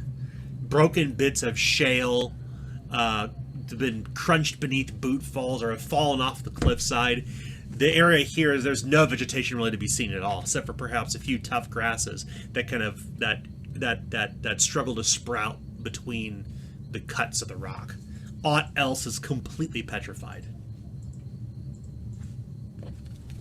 Abigail, what do you make of all this? Did you ever see this in your travels throughout the north? Aye. The people Let me talk guess. about... It's a holy site. She smiles. I appreciate your levity.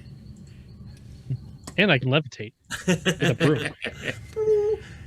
The Donish speak of an enigma, or at least they call it the enigma of Holloton Fault. That's where I think we are.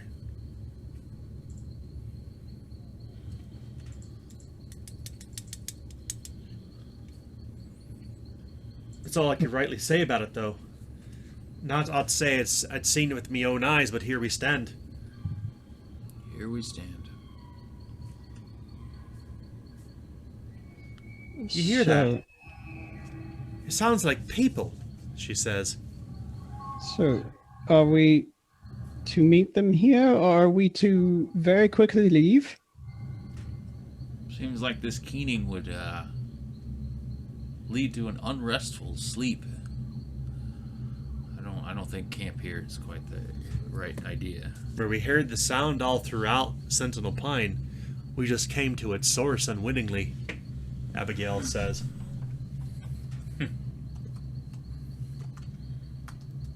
Well, me and Caves don't really have a great relationship, so I suggest we just camp outside.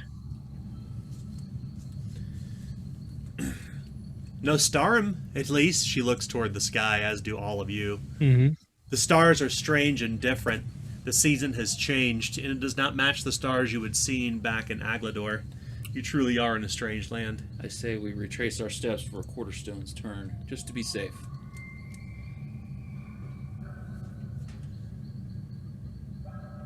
Very well then.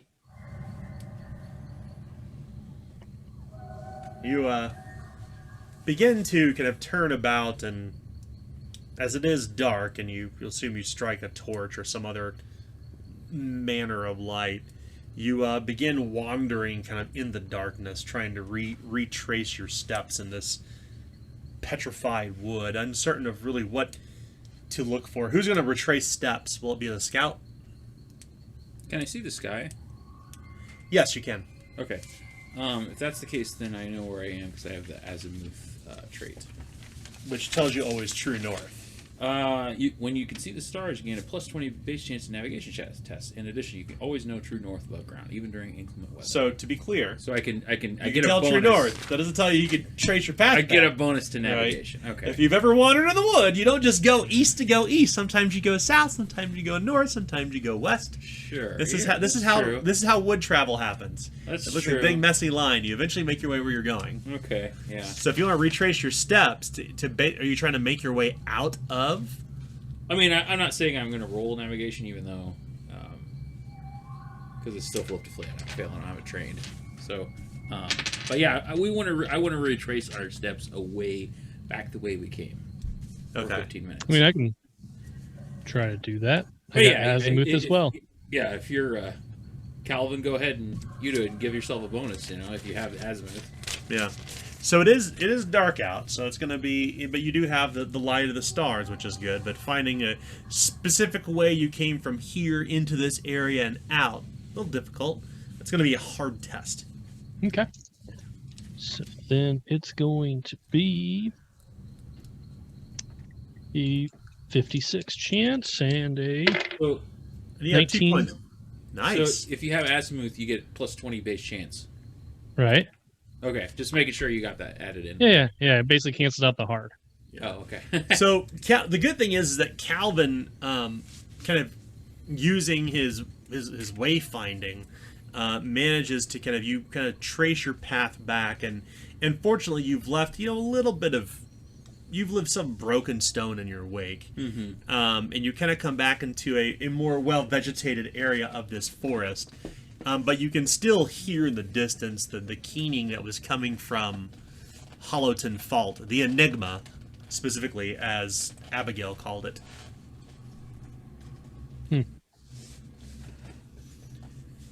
I'm By fine if we morning- leave that enigma wrapped in a mystery. By morning, we shall find our way to the Nameless, if they don't find us first. Hmm. 'Tis not far from here, she says. That's for certain. It's good to know. Our travel's done.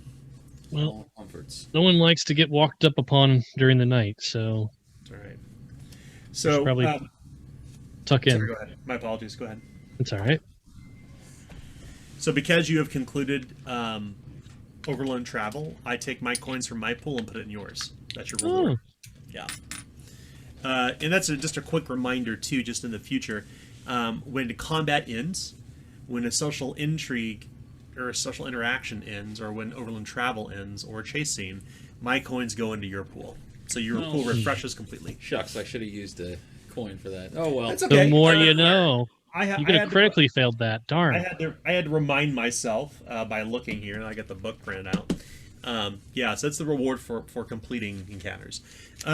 So yeah, you want to bed here for the night? Yeah. Yeah.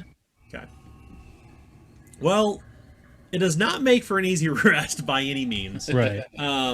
Given kind of where you're at, despite the fact that you made camp further away. Now, granted, you're not near it, so you probably will sleep a little easier. But this is a foreign area. It is new to you. For those of you who, obviously, everyone needs to basically roll a challenging resolve test to see if you get a good night's sleep. Or, sorry, to see how well you sleep. My apologies. Resolve. 49, 31. 53 fail. Oof. I failed. I also with a 53. Now, you do have coins. Yeah, I'll use it. 5 succeeds. So those are challenging. Challenging. Correct. Challenging. Yeah, I'm Roll a good. critical failure. Oh, God. Well, I'll take your cue and not re-roll. Did anybody else attempt It's to a reroll? bad night for Osbert. Oh, man. Osbert cannot win at this point. I can't win. That's what you get for trying to sleep on your head. So, did anybody fail? Just normal fail? Okay. Calvin did. So, Calvin, it's a very restless night for you. You find it really hard to kind of get to stay asleep, despite the fact that our scout Osbert is setting watch. Like it's just a really difficult. You have a very difficult time falling asleep. So you're already imperiled by the middle of the night and will awaken to imperiled. In the case of Osbert, you're on edge all night. And in fact, Osbert is so noisy that he continuously interrupts Calvin's sleep. He's muttering Yeah. to himself That's and just right. That's telling right. himself stories and stuff. Just chatter. That's right. So, keep in mind that when you're unable to sleep, you cannot recuperate. So you get no benefits of recuperation. In the case of Osbert, however, because he critically failed, he also keeps... Well, you choose. Do you keep Collinsworth up, or you keep Keegan up with you? I think that Whose ear are you bending all night? it's Who you probably choose? Collinsworth. In all honesty, Is Keegan sleeping like a baby? yeah, I think it just makes sense. Like Yeah. he's next to the bear, like feeling its fur and just chattering about nothing, and it's just really kind of annoying. Yeah. Shut the hell up so I can go to sleep, basically. So that means that Collinsworth, Calvin, and Osbert are all imperiled throughout this entire evening. So if I was at one skill rank, do I recover to imperil No, or I stay there? You stay where you're at. Okay, great, yeah. great. If you're already lower, don't change it. Okay. But also, if you are at unhindered, move to imperiled. Mm-hmm. In the case of Collinsworth, Calvin, and Osbert. So the night passes, up until the point where the sounds out in the woods are kind of frightening. You all kind of awaken, almost stirring at the same time, as you hear the sounds of that keening once again, like it's really, really close. And you kind of have this kind of very quick revelation when you know you're not alone. The fire is low, right? You don't know what time in morning it is. The sun's not even up yet. It's somewhere late at night, early morning. You look to find the mirror, right? The moon. And it's a new moon tonight. So all you can see is the low kind of you can hear the low crackling of the fire, the halo of kind of light that surrounds the campsite, the warm stones you put in your sleeping bags or in your tent to rest for the evening on this hard, rough rock. And you feel like there's this presence out in the forest, and it seems to be all around you. Like there's just, you just have this, like the hackles on the back of your neck kind of rise. You have this like kind of low feeling in your stomach, like this, maybe your blood pressure's up a little bit, maybe your blood's quickening, I should say. Maybe your breaths are maybe a little bit panicked. Maybe you're a little bit overly alert and stimulated, like you would be like if you drank a lot of pop and just couldn't fall asleep at night, like just so much caffeine. Like you feel like your life's blood coursing in your veins as you realize you are not alone. There is something out in the forest. They're coming to get us. They can hear the blood in our veins. They can hear my chatter all night long. And we can hear them too, I think. Well, I mean, probably would have helped if you would have listened when I advised you that you should be quiet. Oh, I just can't sleep tonight.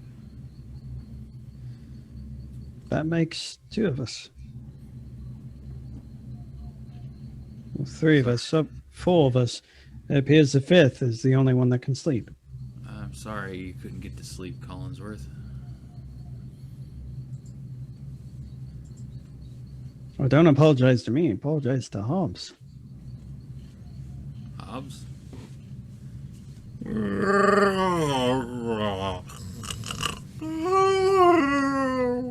The bear, low growl, yawns, sleepy, unable to really get any rest. Assume that Hobbs, being an extension of Collinsworth, is probably not resting well either. His big, shambly bear fur is kind of stands bristled on the back of his neck as he kind of sniffs at the air, pawing at the ground, and kind of nuzzling underneath Collinsworth, underneath his arm, almost kind of lifting Collinsworth up to his feet almost, as like a dog would, right? I mean, it's this animal's been trained among humans and acts more like a human than it is a bear. So Collinsworth is an extension of Collinsworth, being an animal tamer. So it literally just kind of, you know, is clearly a little bit irritated and anxious at what's happening.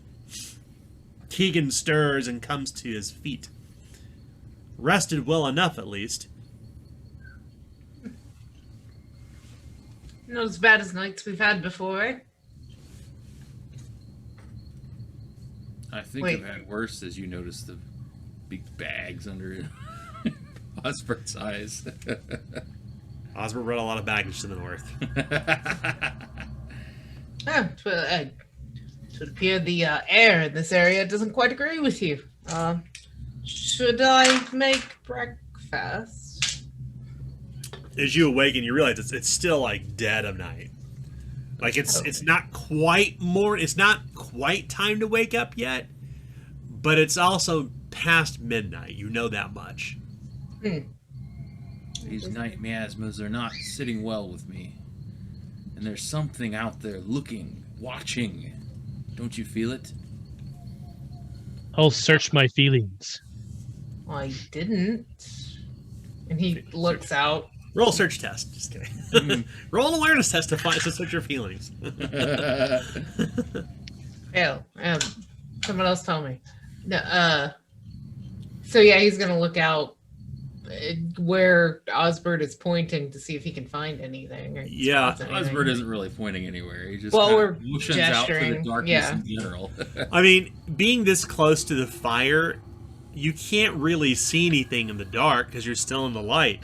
You would have to actually go into the woods to look unless you extinguish the fire. I cast magic missile in the darkness. You hit it. Roll damage. Alice, I have the spell Magic Missile at the darkness. It's like And he looks across and he goes, doesn't appear my one eye can see much. Well, perhaps 3 can do that. We can go look if Yes. it would be required. Oh, Yes, come with me, Keegan. yeah, yes. Sounds good. He'll So- get up and throw his boots Careful out on. there, And, friends. yeah. So to get away from the firelight, I mean, you're literally positioning yourself. You know, to be clear, you need to be in fleeting shadows, which is about at least 16 yards out. Okay. Because a fire creates perfect light within 15 yards in all directions. So the two of them kind of disappear, swallowed up by the night. Keegan and Collinsworth. Is that correct? Keegan and Collinsworth went out there, leaving Calvin and Osbert back here at the fire. And Abigail. And Abigail, that's right. Just out of curiosity, would you have let Abigail carry a weapon? Sure, at this point I would. I think so. Yeah. Yeah. So she'll be armed with this long, limber bow, sinewy like she is, a self bow, and she's gonna gather it in a handful of arrows in the hand. You hear that? How She could says, you not? "I can't even tell where it's coming from." Everywhere. It's all around us. There's no sense in even looking. They're everywhere. Meanwhile, out in the forest, you leave the crackling of the fire behind, and you can only see kind of the faint.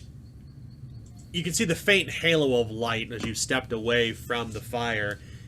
Collinsworth and Keegan, you're kind of out in the dark. Do you have light with you? So, No. to be clear, it is a moonless night, so you're in complete darkness. I'm sorry, you're in fleeting shadows. I'm so sorry. Being in fleeting shadows, as you are, it's important to note that there are effects to this. Whenever you are standing in fleeting shadows, you must flip the results to fail vision-based skill test and cannot give or gain the benefits of assist dice. Right. So, what do the two of you want to do? I mean, I'm gonna keep a listen for anything that would be other than that keening and wailing, just to see if anything's coming close to us. Yeah. So, you give it a good old listen. It's going to be a hard test. So, hard Eve is a droppy.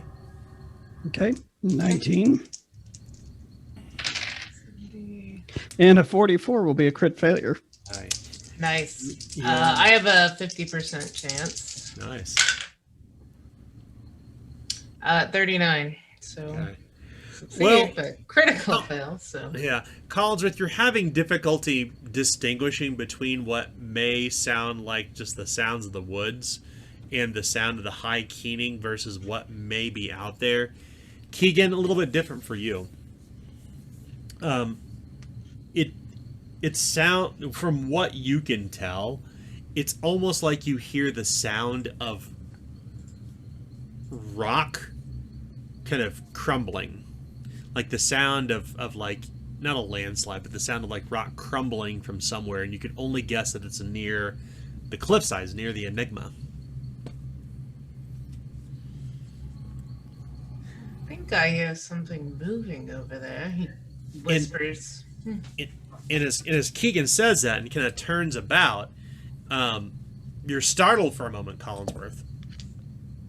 as you suffer 8 peril. And Keegan points toward the ridge, which is, you can see kind of like is a little bit ways out there. The only reason you can see it, though, is because there appears to be positioned on top of the cliff. There are this pair of riders, and they are bearing in hand some sort of burning. One of them is holding a burning torch, like this dark-looking rider, and he or she is mounted up on the back of this huge elk, like this massive elk that must stand 9 feet high at the top of that cliffside. And you can see that they get their own light. They clearly have not seen you, but at the height that they're at, they can clearly see down toward the firelight where Osbert and Calvin are positioned with Abigail. And I think we'll draw the game to a close here and continue next week. Let me take some quick notes here. So Collinsworth and Keegan are in the dark, 16 yards out. And that leaves Calvin and Osbert near the fire, and I think everyone was tired except for Keegan. So Yeah, I'm fine. so tired. I'm gonna mark everybody tired with a star here except for Keegan. And they see 2 riders, one with a torch on a massive elk, standing over the Enigma. Okay, well, I think we'll draw it to a close. So let's everybody. So we played for about 3 hours. 2.5 hours, yeah. Yeah, so 75 reward points. Do we have any corruption tonight? Yes. What? Got some. I got some. So it's going to be roll 6. I got it. So let's kind of go around the table and talk about tonight. I mean, a lot has kind of happened. About 13-ish days have passed between your travels and waiting. Sorry, longer than that. Your travels, waiting for the egg to hatch, spending some time in Stonehold, and finding your ways out here eastward of Stonehold by 7 days. So let's start first with Keegan this time. Let's talk about what's going on with your character. Honestly, I don't think there's much other than he's completely confused as to this thing that came out of the egg.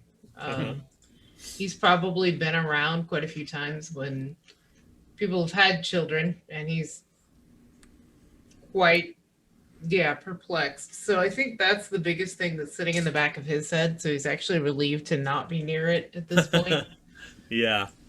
Because he doesn't necessarily believe in gods or things like that, or really take note of them. But if he did, he would assume that's a demon. Doesn't believe or doesn't take note of? Because I think there's a difference. I think he thinks that they exist, but they don't care enough about him to matter. I see. Okay. Kind of his thought.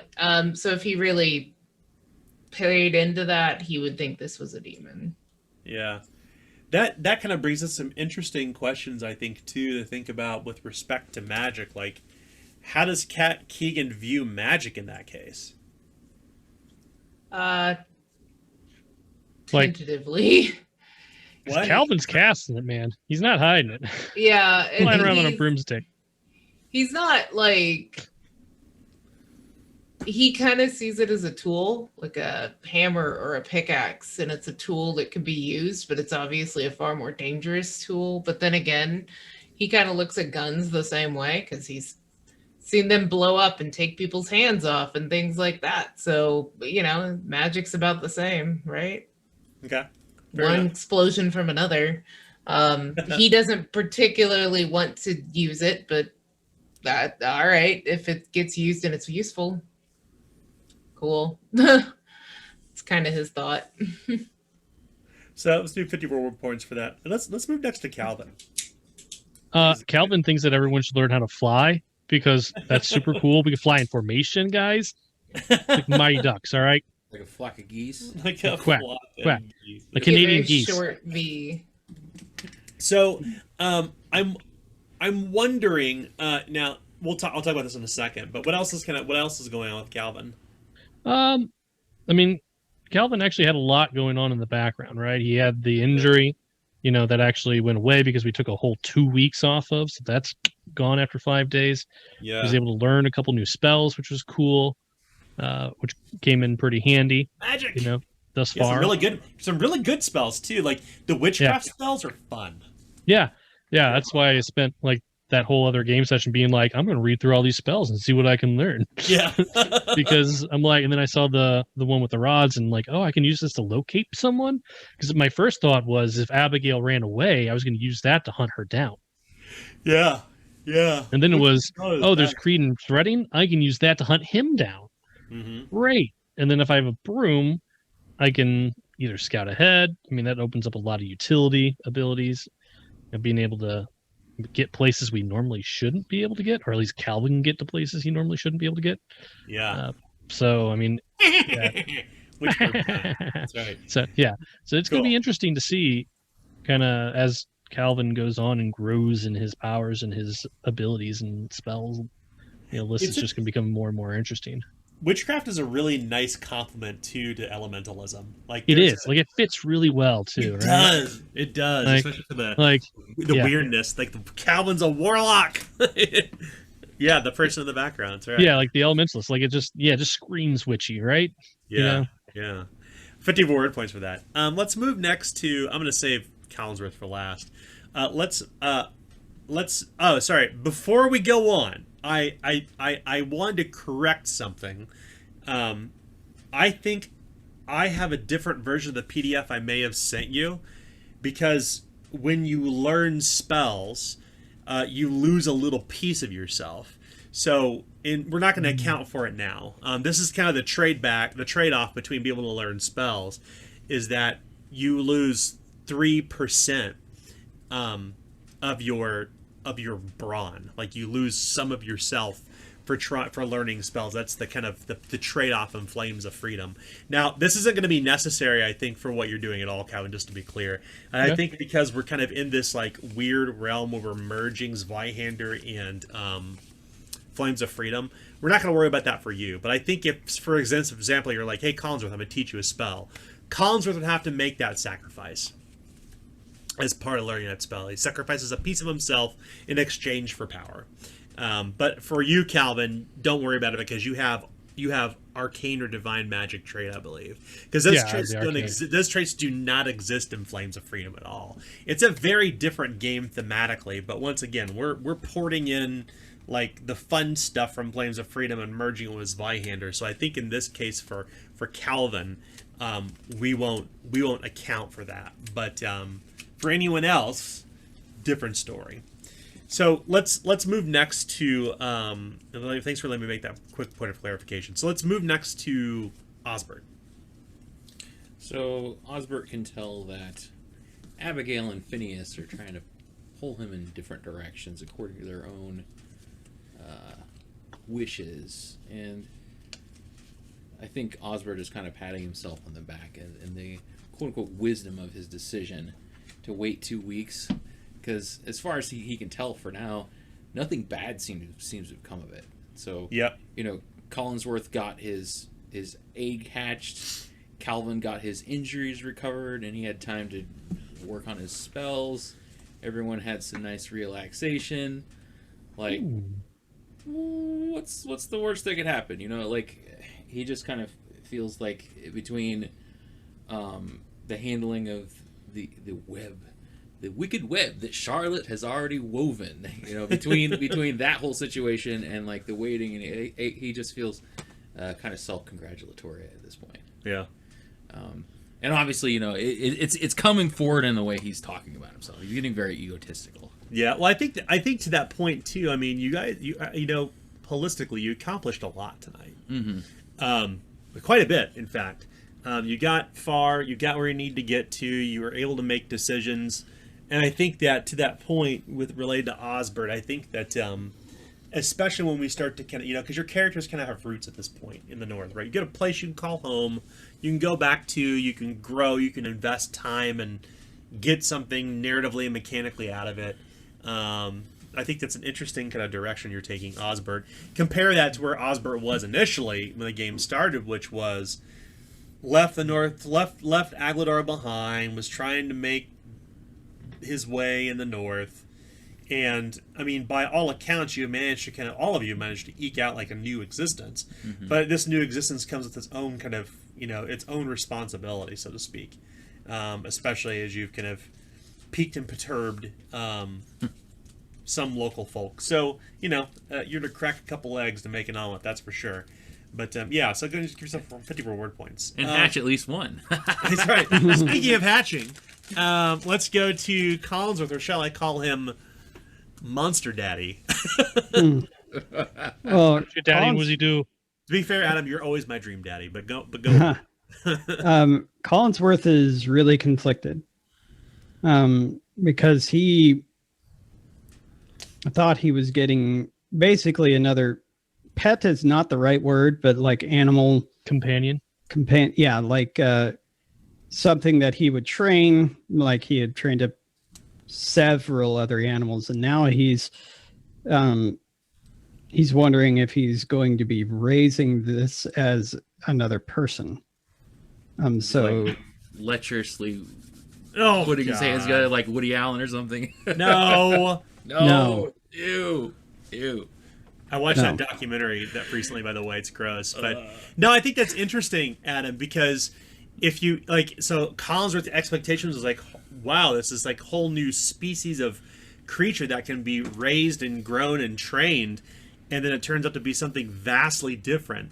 How do you think Collinsworth is going to handle that? Like, I know you said he's a little bit divided, but like, where do you want to take Collinsworth with that story? Well, I mean, story-wise, Collinsworth would accept the responsibility. I mean, they decided not to take it back to Moss Among Her Roots, so he doesn't want to kill it for being born the way it is, or kill her for being born the way she is.